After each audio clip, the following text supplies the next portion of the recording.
हाँ जी स्टूडेंट, सो आप स्टार्ट करते हैं अपना अज का टॉपिक आ। हाँ जी देखो, जस्ट अपनी पॉलिटी शुरू एक लैक्चर होया सी हजे तक पॉलिटी का, तो असी पॉलिटी च पढ़िया की है। असी जस्ट ये पढ़िया कि साडा संविधान किवें बनिया। कायदे के मुताबक तो आपां नूं दूसरा चैप्टर शुरू करना चाहिए सी कि साडे संविधान की प्रस्तावना, ठीक है, कि साडे संविधान का प्रैम्बल की है, उहदे च लिखिया की होया है। बट ओबीअस जी गल आ, साडा संविधान जिवें अगलियां ने प्रैम्बल लिखिया उवें असीं पढ़ांगे उन्होंने, उन्होंने भी एंड 'च लिखिया जाके, तो असीं उहनूं लास्ट 'च ही पढ़ांगे जाके प्रैम्बल नूं।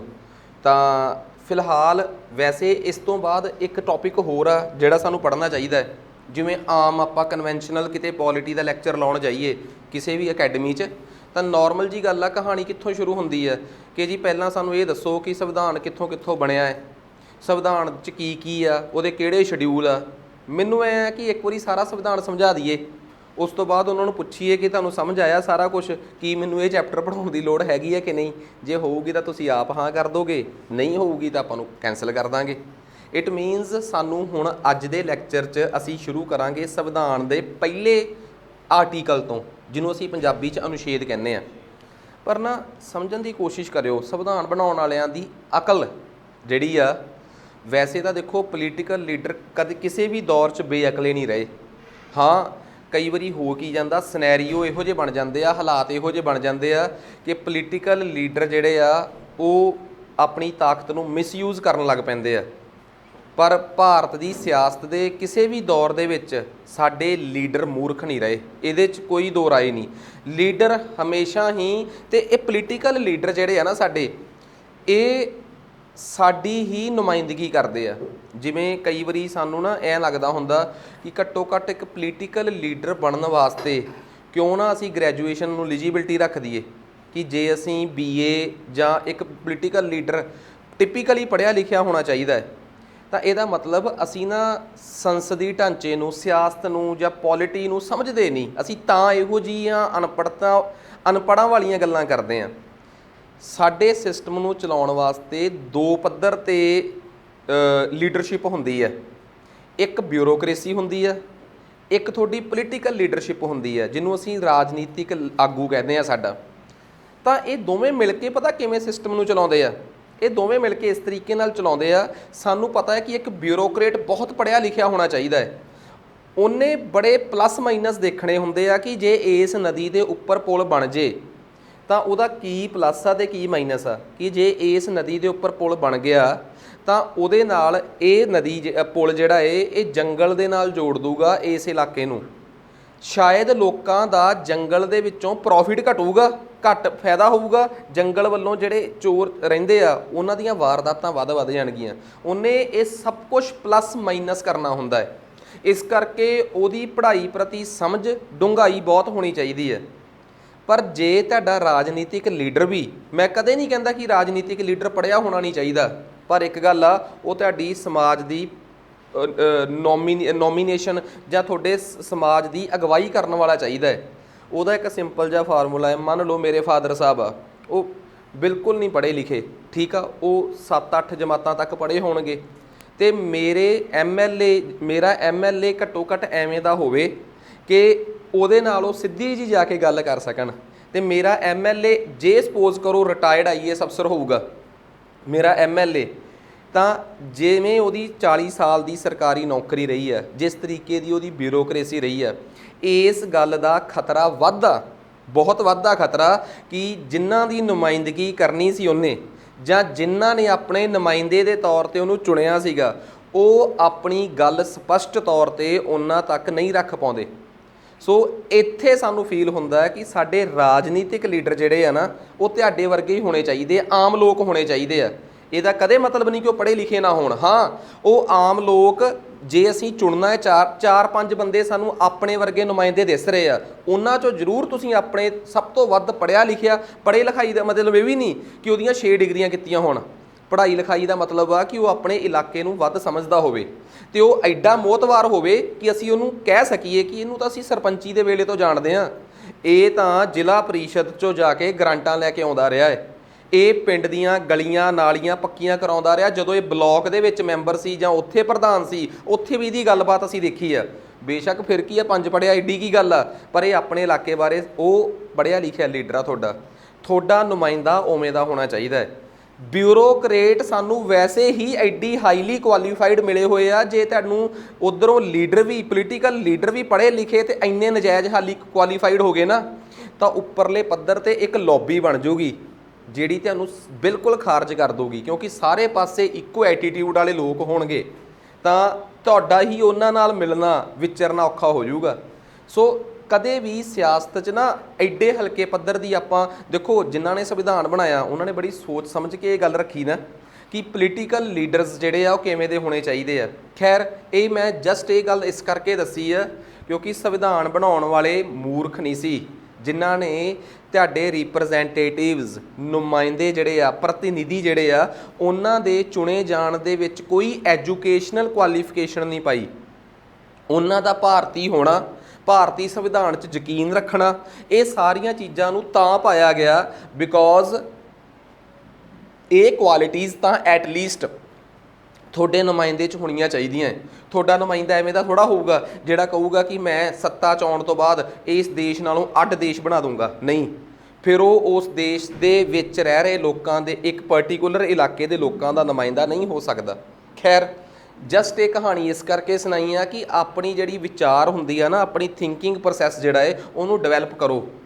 ਇਹ ਨਹੀਂ ਹੋਊਗਾ ਕਿ ਹਰ ਜਗ੍ਹਾ 'ਤੇ ਪੜ੍ਹਾਈ ਲਿਖਾਈ ਨੂੰ ਮੈਂ ਕਦੇ ਮਾੜਾ ਨਹੀਂ ਕਹਿੰਦਾ, ਬਿਊਰੋਕਰੇਟਸ ਨੂੰ, ਸਿਵਲ ਸਰਵੈਂਟਸ ਨੂੰ ਆਪਾਂ ਮਾੜਾ ਥੋੜ੍ਹਾ ਕਹਿ ਰਹੇ ਹਾਂ, ਉਹ ਆਪਣੀ ਜ਼ਿੰਮੇਵਾਰੀ ਨਾਲ ਆਪਣਾ ਬੜਾ ਸੋਹਣਾ ਕੰਮ ਕਰ ਰਹੇ ਆ। ਪਰ ਲੋਕਾਂ 'ਚ ਤੇ ਸਿਵਲ ਸਰਵੈਂਟਸ ਦੇ ਵਿੱਚ ਹੁਣ ਇੱਕ ਗੱਲ ਹੋਰ, ਆਪਣਾ ਕੰਮ ਕਰਾਉਣ ਵਾਸਤੇ ਪੋਲੀਟੀਕਲ ਲੀਡਰਸ ਕੋਲ ਜਾਣਾ ਮਾੜੀ ਗੱਲ ਆ? ਬਿਲਕੁਲ ਨਹੀਂ ਮਾੜੀ ਗੱਲ। ਸਾਨੂੰ ਪਤਾ ਹੈ ਜਿਨ੍ਹਾਂ ਨੂੰ ਅਸੀਂ ਨੁਮਾਇੰਦਾ ਚੁਣਿਆ ਅਸੀਂ ਉਹਨਾਂ ਨੂੰ ਕਵਾਂਗੇ। ਤੇ ਇੱਕ ਨਾ ਬਹੁਤ ਪੰਜਾਬ ਦੇ ਇੱਕ ਬੜੇ ਸੀਨੀਅਰ ਬਿਊਰੋਕਰੇਟ ਸੀਗੇ, IAS ਲੈਵਲ ਦੇ ਆਫੀਸਰ ਸੀਗੇ, ਉਹਨਾਂ ਨੇ ਪੰਜਾਬੀ ਦੇ ਵਿੱਚ IAS ਕਰੈਕ ਕੀਤਾ ਹੋਇਆ ਤੇ ਉਹ ਸ਼ਾਇਦ ਹੁਣ DC ਤੋਂ ਉੱਪਰਲੇ ਕਿਸੇ ਅਹੁਦੇ ਤੇ ਹੋਣ। ਇੱਕ ਵਾਰੀ ਉਹਨਾਂ ਦੀ ਇੰਟਰਵਿਊ ਚੱਲ ਰਹੀ ਸੀ TV ਤੇ, ਇੱਕ ਬਿਊਰੋਕਰੇਟ, ਅਸਲੀ ਬਿਊਰੋਕਰੇਟ ਜਾਂ ਇੱਕ ਅਸਲੀ ਸਿਵਲ ਸਰਵੈਂਟ ਕਿਵੇਂ ਦਾ ਹੁੰਦਾ ਹੈ, ਤਾਂ ਉਹਨਾਂ ਨੂੰ ਪੁੱਛਿਆ ਜਾ ਰਿਹਾ ਸੀ ਕਿ ਆ ਜਿਹੜੇ MLA MP ਆ ਤੁਹਾਨੂੰ ਇਹਨਾਂ ਦੇ ਫੋਨ ਆਉਂਦੇ ਆ, ਇਹ ਤਾਂ ਨਹੀਂ ਤੰਗ ਕਰਦੇ? ਤਾਂ ਉਹਦਾ ਜਵਾਬ ਪਤਾ ਕੀ ਸੀਗਾ? ਉਸ ਸਿਵਲ ਸਰਵੈਂਟ ਦਾ ਜਵਾਬ ਉੱਥੋਂ ਪਤਾ ਲੱਗਦਾ ਕਿ ਸਿਵਲ ਸਰਵਿਸਿਜ਼ ਕੀ ਹੁੰਦੀ ਹੈ, ਇੱਕ ਬਿਊਰੋਕਰੇਸੀ, ਇੱਕ ਸਿਵਲ ਅਫਸਰ ਹੋਣਾ ਕੀ ਹੁੰਦਾ ਹੈ। ਤਾਂ ਉਹਨਾਂ ਦਾ ਜਵਾਬ ਸੀ ਕਿ ਇਹ ਗਲਤ ਕਿਉਂ ਆ ਬਈ, ਲੋਕਾਂ ਦੇ ਚੁਣੇ ਹੋਏ ਨੁਮਾਇੰਦੇ ਬਿਊਰੋਕਰੇਟਸ ਨੂੰ ਇਹ ਨਹੀਂ ਕਹਿਣਗੇ ਕਿ ਉਹ ਗਾਈਡ ਨਹੀਂ ਕਰਨਗੇ, ਤਾਂ ਇਹ ਕਿੱਥੋਂ ਦਾ ਇਨਸਾਫ ਆ? ਉਹਨਾਂ ਨੂੰ ਗਾਈਡ ਕਰਨਾ ਬਣਦਾ ਹੈ। ਅਸੀਂ ਲੋਕਾਂ ਦੇ ਚੁਣੇ ਹੋਏ ਨੁਮਾਇੰਦੇ ਨਹੀਂ ਗੇ, ਅਸੀਂ ਲੋਕਾਂ ਪ੍ਰਤੀ ਜਵਾਬਦੇਹ ਨਹੀਂ ਗੇ। ਜਿਨ੍ਹਾਂ ਨੂੰ ਲੋਕਾਂ ਨੇ ਚੁਣਿਆ ਹੈ ਉਹ ਲੋਕਾਂ ਪ੍ਰਤੀ ਜਵਾਬਦੇਹ ਨੇ, ਤੇ ਉਹ ਜਦੋਂ ਵੀ ਸਾਨੂੰ ਕੋਈ ਵੀ ਫੋਨ ਕਰਦੇ ਆ ਤੇ ਸਾਨੂੰ ਹਮੇਸ਼ਾ ਦਾਇਰੇ 'ਚ ਰਹਿ ਕੇ, ਆਪਣੇ ਡੋਮੇਨਸ 'ਚ ਰਹਿ ਕੇ, ਐਥੀਕਲ ਪ੍ਰੋਟੋਕੋਲਸ ਫੋਲੋ ਕਰਕੇ ਸਾਨੂੰ ਗੱਲ ਕਰਦੇ ਆ ਕਿ DC ਸਾਹਿਬ ਆ ਫਲਾਣੇ ਪਿੰਡ ਦੀ ਸਮੱਸਿਆ ਹੈ, ਮੈਂ ਬੰਦੇ ਭੇਜ ਰਿਹਾ, ਤੁਸੀਂ ਇਹਨਾਂ ਦੀ ਗੱਲ ਜ਼ਰੂਰ ਸੁਣੋ। ਕਹਿੰਦਾ ਮੇਰੇ ਇੰਨੇ ਸਾਲ ਦੇ ਤਜਰਬੇ 'ਚ ਸਾਨੂੰ ਰੇਅਰੈਸਟ ਕੇਸ 'ਚ ਕਿਸੇ ਨੇ ਕਿਹਾ ਹੋਊਗਾ ਕਿ ਆਹ ਗਲਤ ਕੰਮ ਕਰਨਾ ਜਾਂ ਸਹੀ ਕੰਮ ਕਰਨਾ ਹੈ। ਹਾਂ, ਸਾਨੂੰ ਇਸ਼ਾਰਾ ਕੀਤਾ ਜਾਂਦਾ, ਕਈ ਵਾਰੀ ਮਾੜਾ ਮੋਟਾ ਪ੍ਰੈਸ਼ਰਾਈਜ਼ ਕੀਤਾ ਜਾ ਸਕਦਾ ਹੈ, ਬਟ ਉੱਥੇ ਸਾਡੀ ਵਿਲ ਹੁੰਦੀ ਹੈ ਕਿ ਅਸੀਂ ਕੀ ਕਰਨਾ ਹੈ। ਹਾਂ, ਜੇ ਅਸੀਂ ਆਪਣੀ ਸਪਾਈਨ ਮਤਲਬ ਕਿ ਜੇ ਅਸੀਂ ਆਪਣੀ ਮਤਲਬ ਕਿ ਸਪਾਈਨ ਤੋੜੀ ਹੋਈ ਹੈ, ਸਾਡੀ ਰੀੜ੍ਹ ਦੀ ਹੱਡੀ ਨਹੀਂ ਹੈਗੀ, ਫਿਰ ਵੱਖਰੀ ਗੱਲ ਆ, ਅਦਰਵਾਈਜ਼ ਅਸੀਂ ਕਦੇ ਵੀ ਗਲਤ ਕੰਮ ਨਹੀਂ ਕਰਾਂਗੇ। ਸੋ ਬੇਸਿਕਲੀ ਕਿਸੇ MLA ਦਾ, ਕਿਸੇ DC ਨੂੰ, SDM ਨੂੰ ਫੋਨ ਕਰਨਾ ਵੀ ਗਲਤ ਨਹੀਂ ਹੁੰਦਾ। ਚੁਣੇ ਹੋਏ ਨੁਮਾਇੰਦੇ ਹੀ ਆਪਣੇ ਲੋਕਾਂ ਦੀ ਗੱਲ ਬਿਊਰੋਕਰੇਟਸ ਤੱਕ ਪਹੁੰਚਾਉਣਗੇ, ਕਿਉਂਕਿ ਇਹ ਰੂਲ ਆ, ਪ੍ਰੋਟੋਕੋਲ ਵੀ ਇੱਕ ਐਥਿਕਸ ਵੀ ਇਹੀ ਕਹਿੰਦੇ ਆ, ਕਿਉਂਕਿ ਉਹ SDM ਲੋਕਾਂ ਪ੍ਰਤੀ ਜਵਾਬਦੇਹ ਤਾਂ ਹੈ ਹੀ ਨਹੀਂ। ਕਿਉਂ ਨਹੀਂ ਜਵਾਬਦੇਹ? ਕਿਉਂਕਿ ਉਹਨੂੰ ਕਿਹੜਾ ਸਿੱਧੇ ਤੌਰ ਤੇ ਵੋਟਾਂ ਪਾ ਕੇ ਚੁਣਿਆ। ਸੋ ਇਹ ਚੀਜ਼ਾਂ ਨੂੰ ਨਾ ਆਪਾਂ ਨੂੰ ਟੈਕਨੀਕਲੀ ਸਮਝਣਾ ਪੈਣਾ ਹੈ। ਅਸੀਂ ਕੀ ਕਰਦੇ ਹਾਂ, ਫਲਾਣਾ ਚੰਗਾ, ਫਲਾਣਾ ਮਾੜਾ, ਫਲਾਣਾ ਬੰਦਾ ਨੌਕਰੀ ਲਾ ਕੇ ਪੈਰ ਛੱਡ ਗਿਆ, ਫਲਾਣਾ ਪੋਲੀਟੀਕਲ ਲੀਡਰ ਜਦੋਂ ਐਵੇਂ ਹੁੰਦਾ ਸੀ ਉਹ ਐਵੇਂ ਸੀ, ਹੁਣ ਉਹ ਐਵੇਂ ਆ। ਇਹ ਗੱਲਾਂ ਹੁੰਦੀਆਂ ਪੋਲੀਟਿਕਸ ਦੀਆਂ। ਤੇ ਜਿਹੜਾ ਬੱਚਾ ਸਿਵਲ ਸਰਵਿਸਿਜ਼ ਦੀ ਜਾਂ ਆਮ ਪੇਪਰਾਂ ਦੀ ਤਿਆਰੀ ਕਰਦਾ ਹੈ ਉਹ ਪੋਲੀਟਿਕਸ ਦੀਆਂ ਗੱਲਾਂ ਨਹੀਂ ਕਰਦਾ ਹੁੰਦਾ, ਉਹ ਪੋਲਿਟੀ ਦੀਆਂ ਗੱਲਾਂ ਕਰਦਾ ਹੈ। ਰਾਜਨੀਤੀ ਨੂੰ ਐਜ਼ ਸਬਜੈਕਟ ਪੜ੍ਹਦਾ ਹੈ ਉਹ, ਤੇ ਰਾਜਨੀਤੀ ਨੂੰ ਐਜ਼ ਅ ਸਬਜੈਕਟ ਇਸੇ ਕਰਕੇ ਪੜ੍ਹਨਾ ਜ਼ਰੂਰੀ ਹੈ। ਖੈਰ ਆ ਜਾਓ ਆਪਾਂ ਆਪਣੇ ਮੁੱਦੇ ਨੂੰ ਅੱਗੇ ਲੈ ਕੇ ਜਾਂਦੇ ਹਾਂ ਸਟੈਪ ਨੰਬਰ 2 ਤੇ। ਦੂਸਰਾ ਸਟੈਪ ਆਪਾਂ ਨੂੰ ਕੀ ਕਹਿੰਦਾ ਹੈ, ਹੁਣ ਸਮਝਣ ਦੀ ਕੋਸ਼ਿਸ਼ ਕਰਿਓ। ਆ ਬੜੀ ਇੰਪੋਰਟੈਂਟ ਗੱਲ ਆ ਜਿਹੜੀ ਮੈਂ ਹੁਣ ਕਲੀਅਰ ਕਰਨ ਲੱਗਾ। ਸਾਡਾ ਸੰਵਿਧਾਨ ਬਣਾਉਣ ਵਾਲਿਆਂ ਨੇ, ਕੌਨਸਟੀਟਿਊਸ਼ਨ ਮੇਕਰਸ ਨੇ, ਜਿਨ੍ਹਾਂ ਨੂੰ ਅਸੀਂ ਸੰਵਿਧਾਨ ਨਿਰਮਾਤਾ ਕਹਿ ਕੇ ਬੁਲਾਉਂਦੇ ਹਾਂ, ਸਾਡਾ ਸੰਵਿਧਾਨ ਬਣਾਉਣ ਵਾਲਿਆਂ ਨੇ ਬੜੀ ਮਿਹਨਤ ਕੀਤੀ ਹੈ ਯਾਰ। ਮਤਲਬ ਤੁਸੀਂ ਯਕੀਨ ਵੀ ਨਹੀਂ ਕਰ ਸਕੋਗੇ ਕਿ ਸਾਡੇ ਕੌਨਸਟੀਟਿਊਸ਼ਨ ਮੇਕਰਸ ਜਿਹੜੇ ਆ ਉਹਨਾਂ ਨੇ ਨਾ, ਉਹਨਾਂ ਦੇ ਸਾਹਮਣੇ ਇੱਕ ਸਵਾਲ ਸੀਗਾ ਕਿ ਯਾਰ ਸਾਡਾ ਸੰਵਿਧਾਨ ਕਿਵੇਂ ਦਾ ਹੋਵੇ। ਸਿੰਪਲ ਕੁਐਸਚਨ ਕਿ ਸਾਡਾ ਸੰਵਿਧਾਨ ਕਿਵੇਂ ਦਾ ਹੋਵੇ। ਕਿ ਸਾਡੇ ਦੇਸ਼ ਦੇ ਵਿੱਚ ਇੱਕ ਕੇਂਦਰ ਸਰਕਾਰ ਆ, ਸੂਬਿਆਂ ਦੀਆਂ ਸਰਕਾਰਾਂ ਨੇ, ਲੋਕਲ ਗੌਰਮੈਂਟਸ ਨੇ, ਪੰਚਾਇਤਾਂ ਨੇ, ਜੁਡੀਸ਼ਰੀ ਆ, ਨਿਆਂਪਾਲਿਕਾ ਜਿਹਨੂੰ ਅਸੀਂ ਪੰਜਾਬੀ 'ਚ ਕਹਿ ਦਿੰਦੇ ਆ, ਫਲਾਂ ਏ ਢਮਕਾਂ ਏ, ਇਹ ਸਾਰਿਆਂ ਨੂੰ ਕਿਵੇਂ ਸੈਟਲ ਕਰੀਏ ਆਪਾਂ ਕਿਹਦੀਆਂ। ਤੇ ਜੇ ਇੱਕ ਥੋੜਾ ਜਿਹਾ ਗ੍ਰੀਡੀ ਸੰਵਿਧਾਨ ਨਿਰਮਾਤਾ ਹੁੰਦੇ ਨਾ ਇਹਨਾਂ ਨੇ ਸਭ ਤੋਂ ਪਹਿਲੇ ਭਾਗ 'ਚ ਪਤਾ ਕੀ ਲਿਖਣਾ ਸੀ, ਆਹ ਲਿਖੋ ਜੀ ਭਾਗ 1 ਆਫ ਦੀ ਕਨਸਟੀਟਿਊਸ਼ਨ ਕੇਂਦਰ ਸਰਕਾਰ ਦੀਆਂ ਤਾਕਤਾਂ, part 2 of the constitution state ਸਰਕਾਰ ਦੀਆਂ ਤਾਕਤਾਂ, ਪਾਰਟ 3 ਆਫ ਦੀ ਕਨਸਟੀਟਿਊਸ਼ਨ ਜੱਜਾਂ ਦੀਆਂ ਤਾਕਤਾਂ। ਸੰਵਿਧਾਨ ਬਣਾਉਣ ਵਾਲਿਆਂ ਨੇ ਸਿਰੇ ਲਾਤੀ। ਉਹਨਾਂ ਨੇ ਕਿਹਾ ਕਿ ਸਰਕਾਰਾਂ ਦੀਆਂ ਤਾਕਤਾਂ ਦਾ ਜ਼ਿਕਰ ਫੇਰ ਕਰਾਂਗੇ। ਸੰਵਿਧਾਨ ਦਾ ਸਭ ਤੋਂ ਪਹਿਲਾ ਭਾਗ ਹੋਊਗਾ ਕਿੱਥੋਂ ਸ਼ੁਰੂ, ਮੇਰਾ ਦੇਸ਼ ਤੇ ਉਹਦੀ ਜ਼ਮੀਨ। ਮਤਲਬ ਸੰਵਿਧਾਨ ਬਣਾਉਣ ਵਾਲਿਆਂ ਨੇ ਕਨਸਟੀਟਿਊਸ਼ਨ ਨੂੰ ਜੇ 22 ਹਿੱਸਿਆਂ 'ਚ ਵੰਡਿਆ, ਗੌਰ ਕਰਿਓ, ਸੰਵਿਧਾਨ ਬਣਾਉਣ ਵਾਲਿਆਂ ਨੇ ਜੇ ਕਨਸਟੀਟਿਊਸ਼ਨ ਨੂੰ 22 ਹਿੱਸਿਆਂ 'ਚ ਵੰਡਿਆ, ਕੈਨ ਯੂ ਇਮੈਜਿਨ ਕਨਸਟੀਟਿਊਸ਼ਨ ਦਾ ਪਹਿਲਾ ਭਾਗ ਕੀ ਆ, ਯੂਨੀਅਨ ਐਂਡ ਇਟਸ ਟੈਰੀਟਰੀ, ਮੇਰਾ ਦੇਸ਼ ਅਤੇ ਉਸ ਦੀ ਸਰਜ਼ਮੀਂ। ਮਤਲਬ ਇਹ ਕਿ ਮੇਰਾ ਭਾਰਤ ਅਤੇ ਉਸ ਦੀ ਜ਼ਮੀਨ। ਭਾਰਤ ਦੇ ਸੰਵਿਧਾਨ ਦੇ ਵਿੱਚ ਪਹਿਲਾ ਭਾਗ ਇਹ ਰੱਖਿਆ ਗਿਆ। ਕਿੱਡਾ ਸਿਆਣਾ ਹੋਊਗਾ ਉਹ ਸ਼ਖਸ ਜਿਹਨੇ ਸੰਵਿਧਾਨ ਬਣਾਉਣ ਦੀ ਗੱਲ ਕੀਤੀ ਹੈ। ਫਿਰ ਕਹਿੰਦੇ ਜੀ ਦੂਜੇ ਭਾਗ 'ਚ ਕੀ ਰੱਖੀਏ ਸੰਵਿਧਾਨ ਦੇ 'ਚ, ਹੁਣ ਤਾਂ ਆਪਾਂ ਕੇਂਦਰ ਸਰਕਾਰ ਦੀਆਂ ਸ਼ਕਤੀਆਂ ਦਾ ਜ਼ਿਕਰ ਕਰ ਹੀ ਦਿੰਦੇ ਆ। ਕਹਿੰਦੇ ਨਹੀਂ, ਅਜੇ ਵੀ ਕਿਸੇ ਵੀ ਲੀਡਰ ਦੀਆਂ ਤਾਕਤਾਂ ਦਾ ਜ਼ਿਕਰ ਨਹੀਂ ਕਰਨਾ। ਸੰਵਿਧਾਨ ਦੇ ਦੂਜੇ ਭਾਗ 'ਚ ਰੱਖੀ ਗਈ ਨਾਗਰਿਕਤਾ, ਸਿਟੀਜ਼ਨਸ਼ਿਪ। ਕਨਸਟੀਟਿਊਸ਼ਨ ਦਾ ਦੂਸਰਾ ਭਾਗ ਲੋਕਾਂ ਦੀ ਨਾਗਰਿਕਤਾ ਦੱਸਦਾ ਹੈ। ਕਹਿੰਦੇ ਜੀ ਚਲੋ ਹੁਣ ਤਾਂ ਦੇ ਦਈਏ ਆਪਾਂ ਸੰਵਿਧਾਨ ਦੇ ਦੂਜਾ ਭਾਗ ਵੀ ਕਰ ਲਿਆ, ਹੁਣ ਤਾਂ ਆਪਾਂ ਤਾਕਤਾਂ ਦੀ ਗੱਲ ਕਰ ਲਈਏ। ਨਹੀਂ, ਕਹਿੰਦੇ ਸੰਵਿਧਾਨ ਦੇ ਤੀਜੇ ਭਾਗ ਦੇ ਵਿੱਚ ਲੋਕਾਂ ਦੇ ਫੰਡਾਮੈਂਟਲ ਰਾਈਟਸ, ਬੁਨਿਆਦੀ ਅਧਿਕਾਰ, ਮੂਲ ਅਧਿਕਾਰ ਜਿਹੜੇ ਆ ਉਹ ਧਰਾਂਗੇ ਆਪਾਂ। ਫਿਰ ਕਹਿੰਦੇ ਸੰਵਿਧਾਨ ਦਾ ਚੌਥਾ ਭਾਗ, ਇਹਦੇ 'ਚ ਤਾਂ ਹੁਣ ਆਪਾਂ ਸਰਕਾਰ ਦੀਆਂ ਤਾਕਤਾਂ ਦੀ ਗੱਲ ਕਰ ਲੈਂਦੇ। ਕਹਿੰਦੇ ਹਜੇ ਵੀ ਨਹੀਂ, ਅਜੇ ਵੀ ਆਪਾਂ ਨੂੰ ਨਾ ਕੁਛ ਅਧਿਕਾਰ ਆਪਾਂ ਲੋਕਾਂ ਨੂੰ ਦਿੱਤੇ ਹੋਏ ਆ, ਪਰ ਅਧਿਕਾਰ ਦੇਣ ਤੋਂ ਬਾਅਦ ਵੀ ਸਾਨੂੰ ਲੱਗਦਾ ਕਿ ਸਰਕਾਰ ਦੀਆਂ ਲੋਕਾਂ ਪ੍ਰਤੀ ਕੁਝ ਜ਼ਿੰਮੇਵਾਰੀਆਂ ਹੋਰ ਨੇ ਜੋ ਬਚ ਗਈਆਂ ਨੇ। ਕਹਿੰਦੇ ਫਿਰ ਕੀ ਕਰੀਏ, ਕਹਿੰਦੇ ਉਹ ਸਾਰੀਆਂ ਜ਼ਿੰਮੇਵਾਰੀਆਂ ਆਪਾਂ ਚੌਥੇ ਭਾਗ 'ਚ ਲਿਖਦੇ ਹਾਂ। ਉਹਨੂੰ ਕਹਿੰਦੇ ਆ ਸਰਕਾਰ ਲਈ ਦਿਸ਼ਾ ਨਿਰਦੇਸ਼। ਉਹਨੂੰ ਇੰਗਲਿਸ਼ 'ਚ ਕਹਿੰਦੇ ਆ directive principal of state policy. ਕਿ ਸਰਕਾਰ ਨੂੰ ਸੰਵਿਧਾਨ ਨੇ ਕੁਝ ਦਿਸ਼ਾ ਨਿਰਦੇਸ਼ ਦਿੱਤੇ ਆ। ਕਿ ਕੀ ਦਿਸ਼ਾ ਨਿਰਦੇਸ਼ ਦਿੱਤੇ ਆ, ਕਿ ਤੁਸੀਂ ਲੋਕਾਂ 'ਚੋਂ ਗਰੀਬੀ ਕੱਢਣੀ ਆ, ਤੁਸੀਂ ਲੋਕਾਂ ਨੂੰ ਸਭ ਨੂੰ ਕੰਮ ਦੇਣਾ ਹੈ, ਤੁਸੀਂ ਵਾਤਾਵਰਨ ਨੂੰ ਸਾਫ਼ ਰੱਖਣ ਨੂੰ ਲੈ ਕੇ ਵਚਨਬੱਧ ਰਹਿਣਾ ਹੈ, ਤੁਸੀਂ ਪੁਰਾਣੀਆਂ ਬਿਲਡਿੰਗਾਂ ਨੂੰ ਬਚਾਉਣ ਨੂੰ ਲੈ ਕੇ ਵਚਨਬੱਧ ਰਹਿਣਾ ਹੈ। ਕਹਿੰਦੇ ਜੀ ਹੁਣ ਭਾਗ ਚੌਥਾ ਲਿਖਿਆ ਗਿਆ। ਕਹਿੰਦੇ ਹੁਣ ਪੰਜਵੇਂ ਭਾਗ 'ਚ ਕੀ ਲਿਖੀਏ, ਕਹਿੰਦੇ ਹੁਣ ਲਿਖੋ ਪੰਜਵੇਂ ਭਾਗ ਦਾ ਨਾਮ ਕੇਂਦਰ। ਇਹਦੇ 'ਚ ਲਿਖੋ ਹੁਣ ਜਿਹੜੀਆਂ ਤਾਕਤਾਂ ਦੇਣੀਆਂ ਤੁਸੀਂ, ਕਿ ਕੇਂਦਰ ਸਰਕਾਰ ਕਿਵੇਂ ਦੀ ਹੋਊਗੀ, ਫਲਾਂ ਕੇਂਦਰ ਦੇ ਵਿੱਚ ਜੁਡੀਸ਼ਰੀ ਕਿਵੇਂ ਦੀ ਹੋਊਗੀ, ਨਿਆਂਪਾਲਿਕਾ, ਤੇ ਕੇਂਦਰ ਦੇ ਵਿੱਚ ਪਾਰਲੀਮੈਂਟ ਕਿਵੇਂ ਦੀ ਹੋਊਗੀ, ਭਾਵ ਸੰਸਦ। ਕਹਿੰਦੇ ਠੀਕ ਆ, ਮੰਨ ਗਏ। ਹੁਣ 6ਵੇਂ ਭਾਗ 'ਚ ਕੀ ਲਿਖੀਏ, ਕਹਿੰਦੇ 6ਵੇਂ ਭਾਗ ਤੋਂ ਅੱਗੇ ਸਟੇਟਾਂ ਦਾ ਜ਼ਿਕਰ ਕਰੋ ਹੁਣ, ਕਿ ਭਾਰਤ 'ਚ ਕਿਵੇਂ ਦੀਆਂ ਸਟੇਟਾਂ ਹੋਣਗੀਆਂ, 6ਵਾਂ 7ਵਾਂ 8ਵਾਂ ਇਸ ਤੋਂ ਅੱਗੇ ਸਟੇਟਾਂ ਦਾ। ਤੁਹਾਨੂੰ ਇੱਕ ਗੱਲ ਸਮਝ ਆ ਗਈ ਕਿ ਸਾਡੇ ਸੰਵਿਧਾਨ ਦੇ ਵਿੱਚ ਕਹਾਣੀ ਕਿੱਥੋਂ ਸ਼ੁਰੂ ਹੁੰਦੀ ਆ, ਮੇਰੇ ਦੇਸ਼ ਦੀ ਜ਼ਮੀਨ ਤੋਂ, ਤੇ ਕਿੱਥੇ ਪਹੁੰਚਦੀ ਹੈ ਫਿਰ ਦੂਜੇ ਭਾਗ 'ਚ ਜਾ ਕੇ, ਲੋਕਾਂ ਦੀ ਨਾਗਰਿਕਤਾ 'ਤੇ। ਤੀਜਾ ਭਾਗ, ਹੁਣ ਜੇ ਤੁਸੀਂ ਮੈਨੂੰ ਇਹ ਕਹੋਗੇ ਕਿ ਸਰ ਮੈਂ ਸਾਰੇ ਭਾਗ ਅੱਜ ਹੀ ਕਰਾ ਦਾਂ, ਨੋਟ ਪੋਸੀਬਲ। ਜਦੋਂ ਮੈਂ ਸਾਰਾ ਸਿਲੇਬਸ ਕਰਾਤਾ ਪੋਲਿਟੀ ਦਾ, ਅੱਜ ਤੋਂ ਸ਼ੁਰੂ ਹੋ ਕੇ ਜਦੋਂ ਮੈਂ ਸਾਰੀ ਪੋਲਿਟੀ ਪੜ੍ਹਾਤੀ, ਤਾਂ ਉਸ ਤੋਂ ਬਾਅਦ ਲਾਸਟ 'ਚ ਜਾ ਕੇ ਮੈਂ ਕਹੂੰਗਾ ਕਿ ਹੁਣ ਮੈਂ ਇੱਕ ਚੈਪਟਰ ਪੜ੍ਹਾ ਰਿਹਾ ਕਿ ਇੰਡੀਆ ਦੇ ਕਨਸਟੀਟਿਊਸ਼ਨ 'ਚ ਕਿਹੜੇ ਭਾਗ ਦੇ ਵਿੱਚ ਕਿਹੜੇ ਆਰਟੀਕਲਸ ਨੇ। ਤੁਸੀਂ ਆਪ ਕਹੋਗੇ ਕਿ ਸਰ ਇਹਦਾ ਹੁਣ ਕੀ ਕਰਾਂਗੇ, ਪਰ ਮੈਂ ਕਹੂੰਗਾ ਜੀ ਫਾਰਮੈਲਿਟੀ ਆ ਪੂਰੀ ਕਰਨੀ ਪਊਗੀ, ਤੇ ਆਪਾਂ ਨੋ ਡਾਊਟ ਫਾਰਮੈਲਿਟੀ ਪੂਰੀ ਕਰਾਂਗੇ। ਲਾਸਟ 'ਚ ਤੁਸੀਂ ਕਹੋਗੇ ਹੁਣ ਇਹਨਾਂ ਨੂੰ ਰੱਟੇ ਮਾਰਨ ਦੀ ਲੋੜ ਨਹੀਂ ਪੈ ਰਹੀ ਕਿ ਕਨਸਟੀਟਿਊਸ਼ਨ ਦਾ ਭਾਗ 14 ਕੀ ਆ, what is in part 15 of the constitution, ਫਲਾਣਾ ਆਰਟੀਕਲ ਕਿਹਦੇ ਨਾਲ ਸੰਬੰਧਿਤ ਆ। ਹੁਣ ਤੁਸੀਂ ਆਪ ਦੇਖੋ, ਜੇ ਰੀਝ ਨਾਲ ਪੜ੍ਹਿਆ ਜਾਵੇ ਨਾ ਤਾਂ ਹਰ ਕਹਾਣੀ ਸਮਝ ਆਉਂਦੀ ਹੈ। ਸੋ ਅੱਜ ਅਸੀਂ ਸ਼ੁਰੂ ਕਰਨ ਜਾ ਰਹੇ ਹਾਂ ਕਨਸਟੀਟਿਊਸ਼ਨ ਦਾ ਪਾਰਟ 1, ਸੰਵਿਧਾਨ ਦਾ ਭਾਗ 1। ਠੀਕ ਆ, ਤੇ ਇਸ ਭਾਗ ਦਾ ਨਾਮ ਆ union and it's territory, Bharat ਅਤੇ ਉਸ ਦੀ ਸਰਜ਼ਮੀਨ, ਭਾਰਤ ਅਤੇ ਉਸ ਦਾ ਧਰਤੀ, ਭਾਰਤ ਤੇ ਉਸ ਦੀ ਜ਼ਮੀਨ। ਕਨਸਟੀਟਿਊਸ਼ਨ ਦਾ ਜਿਹੜਾ ਪਹਿਲਾ ਭਾਗ ਆ, ਇਹਨੂੰ ਯਾਦ ਰੱਖਿਓ, ਕਨਸਟੀਟਿਊਸ਼ਨ ਮੇਕਰਸ ਨੇ ਜਿੰਨੇ ਵੀ ਪਾਰਟਸ ਨੇ ਉਹਨਾਂ ਨੂੰ ਰੋਮਨ ਲੈਟਰਸ 'ਚ ਲਿਖਿਆ ਹੈ। Part 1, part 2, part 3, part 4, part 5, part 6, part 21, part 22। ਸੰਵਿਧਾਨ 22 ਭਾਗਾਂ 'ਚ ਵੰਡਿਆ ਹੋਇਆ ਸੀ। ਹੁਣ ਤੁਸੀਂ ਇੱਕ ਗੱਲ ਕਹੋਗੇ ਕਿ ਸਰ ਇੱਥੇ ਸ਼ਬਦ ਸੀ ਕਿਉਂ ਲਾਇਆ, ਬਾਅਦ 'ਚ ਸੰਵਿਧਾਨ 25 ਭਾਗਾਂ 'ਚ ਵੰਡਿਆ ਗਿਆ। ਇਹਦਾ ਮਤਲਬ ਜੇ ਪਹਿਲਾਂ ਸੰਵਿਧਾਨ 'ਚ 22 ਭਾਗ ਸੀ ਤੇ ਅੱਜ ਸੰਵਿਧਾਨ 'ਚ 25 ਭਾਗ ਆ, ਇਟ ਮੀਨਸ ਤੁਹਾਨੂੰ ਇੱਕ ਗੱਲ ਥੋੜ੍ਹੀ ਜਿਹੀ ਸ਼ੌਕਿੰਗ ਲੱਗੂਗੀ ਕਿ ਅੱਛਾ ਅਸੀਂ ਸੰਵਿਧਾਨ ਨੂੰ ਚੇਂਜ ਵੀ ਕਰ ਸਕਦੇ ਹਾਂ। ਸੰਵਿਧਾਨ ਕੋਈ ਧਰਮ ਗ੍ਰੰਥ ਨਹੀਂ। ਇਹ ਕਿੰਨੇ ਕਿਹਾ ਸੀਗਾ? ਇਹ ਕਿਹਾ ਸੀ ਉਹਨਾਂ ਸੰਵਿਧਾਨ ਨਿਰਮਾਤਾਵਾਂ ਨੇ ਕਿ ਗੁਰਬਾਣੀ ਜਾਂ ਕਿਸੇ ਵੀ ਧਰਮ ਦਾ ਗ੍ਰੰਥ ਜਿਹੜਾ ਏ ਉਹਨੂੰ ਲਿਖਣ ਵਾਸਤੇ ਆਸਮਾਨ 'ਚੋਂ ਪਰਮਾਤਮਾ ਨੇ ਕੁਛ ਇਹੋ ਜਿਹੇ ਲੋਕਾਂ ਨੂੰ ਭੇਜਿਆ ਜਿਨ੍ਹਾਂ ਨੂੰ ਅਸੀਂ ਸਰਬ ਸ਼ਕਤੀਮਾਨ ਕਹਿੰਦੇ ਹਾਂ। ਇਸ ਕਰਕੇ ਸਾਡੀ ਕਿਸੇ ਦੀ ਹੈਸੀਅਤ ਨਹੀਂ ਕਿ ਉਹਨਾਂ ਦੀ ਲਿਖੀ ਹੋਈ ਗੁਰਬਾਣੀ ਜਾਂ ਉਹਨਾਂ ਦੇ ਲਿਖੇ ਹੋਏ ਗ੍ਰੰਥਾਂ 'ਚ ਅਸੀਂ ਇੱਕ ਚਵਾਨੀ ਦਾ ਵੀ ਫਰਕ ਪਾ ਦਈਏ, 19-21 ਵੀ ਫਰਕ ਪਾ ਦਈਏ। ਕਿਸੇ ਵੀ ਧਰਮ ਦੇ ਗ੍ਰੰਥ ਨੂੰ ਅਮੈਂਡ ਨਹੀਂ ਕੀਤਾ ਜਾ ਸਕਦਾ, ਬਿਕੋਜ਼ ਉਹਨੂੰ ਲਿਖਣ ਵਾਸਤੇ ਆਮ ਲੋਕ ਨਹੀਂ ਸੀ, ਉੱਪਰੋਂ ਰੂਹਾਂ ਸੀਗੀਆਂ। ਉਹ ਸਰਬ ਸ਼ਕਤੀਮਾਨ ਪਰਮਾਤਮਾ ਸੀ ਜਿਨ੍ਹਾਂ ਨੇ ਉਹਨਾਂ ਲੋਕਾਂ ਤੋਂ ਇਹ ਗ੍ਰੰਥ ਲਿਖਵਾਏ, ਚਾਹੇ ਉਹ ਸ਼੍ਰੀ ਗੁਰੂ ਗ੍ਰੰਥ ਸਾਹਿਬ ਹੋਣ, ਚਾਹੇ ਸ਼੍ਰੀ ਭਗਵਤ ਗੀਤਾ, ਤੇ ਚਾਹੇ ਉਹ ਕਿਸੇ ਵੀ ਪ੍ਰਕਾਰ ਦੇ ਕਿਸੇ ਵੀ ਧਰਮ ਨਾਲ ਸੰਬੰਧਿਤ ਗ੍ਰੰਥ। ਪਰ ਸੰਵਿਧਾਨ ਉਹਨਾਂ ਵਰਗਾ ਨਹੀਂ ਹੈਗਾ।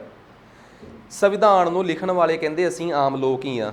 ਫਿਰ ਕੀ ਅਸੀਂ ਅੱਜ ਉਸ ਟਾਈਮ ਅਸੀਂ ਧਰਤੀ 'ਤੇ ਆ ਜਦੋਂ ਸਾਡਾ ਦੇਸ਼ ਆਜ਼ਾਦ ਹੋ ਰਿਹਾ। ਕੀ ਪਤਾ ਸਾਡੇ ਤੋਂ ਅਗਲੀ ਪੀੜ੍ਹੀ ਉਸ ਟਾਈਮ ਜਦੋਂ ਦੇਸ਼ ਆਜ਼ਾਦ ਹੁੰਦਾ ਤਾਂ ਸਾਡੇ ਤੋਂ ਅਗਲੀ ਪੀੜ੍ਹੀ ਹੁੰਦੀ, ਫਿਰ ਸੰਵਿਧਾਨ ਉਹ ਲਿਖ ਦਿੰਦੀ।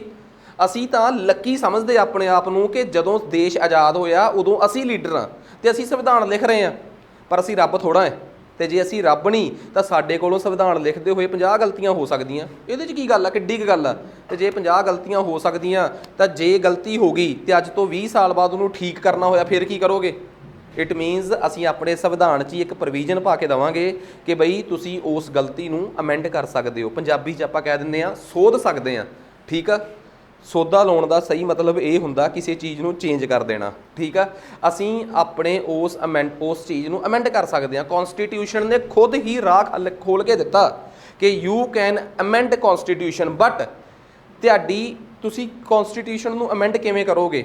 ਤਾਂ ਸੰਵਿਧਾਨ ਸਭਾ ਨੇ ਇੱਕ ਰਾਹ ਦਿੱਤਾ ਕਿ ਜਦੋਂ ਵੀ ਅੱਜ ਤੋਂ ਬਾਅਦ ਸੰਵਿਧਾਨ ਨੂੰ ਅਮੈਂਡ ਕਰਨਾ ਹੋਊਗਾ, ਕਹਿੰਦੇ ਅਸੀਂ 1946 ਦੀ 9 ਦਸੰਬਰ ਤੋਂ ਲੈ ਕੇ ਅੱਜ 26 ਨਵੰਬਰ 1949 ਤੱਕ ਇਹ ਸੰਵਿਧਾਨ ਲਿਖ ਰਹੇ ਹਾਂ।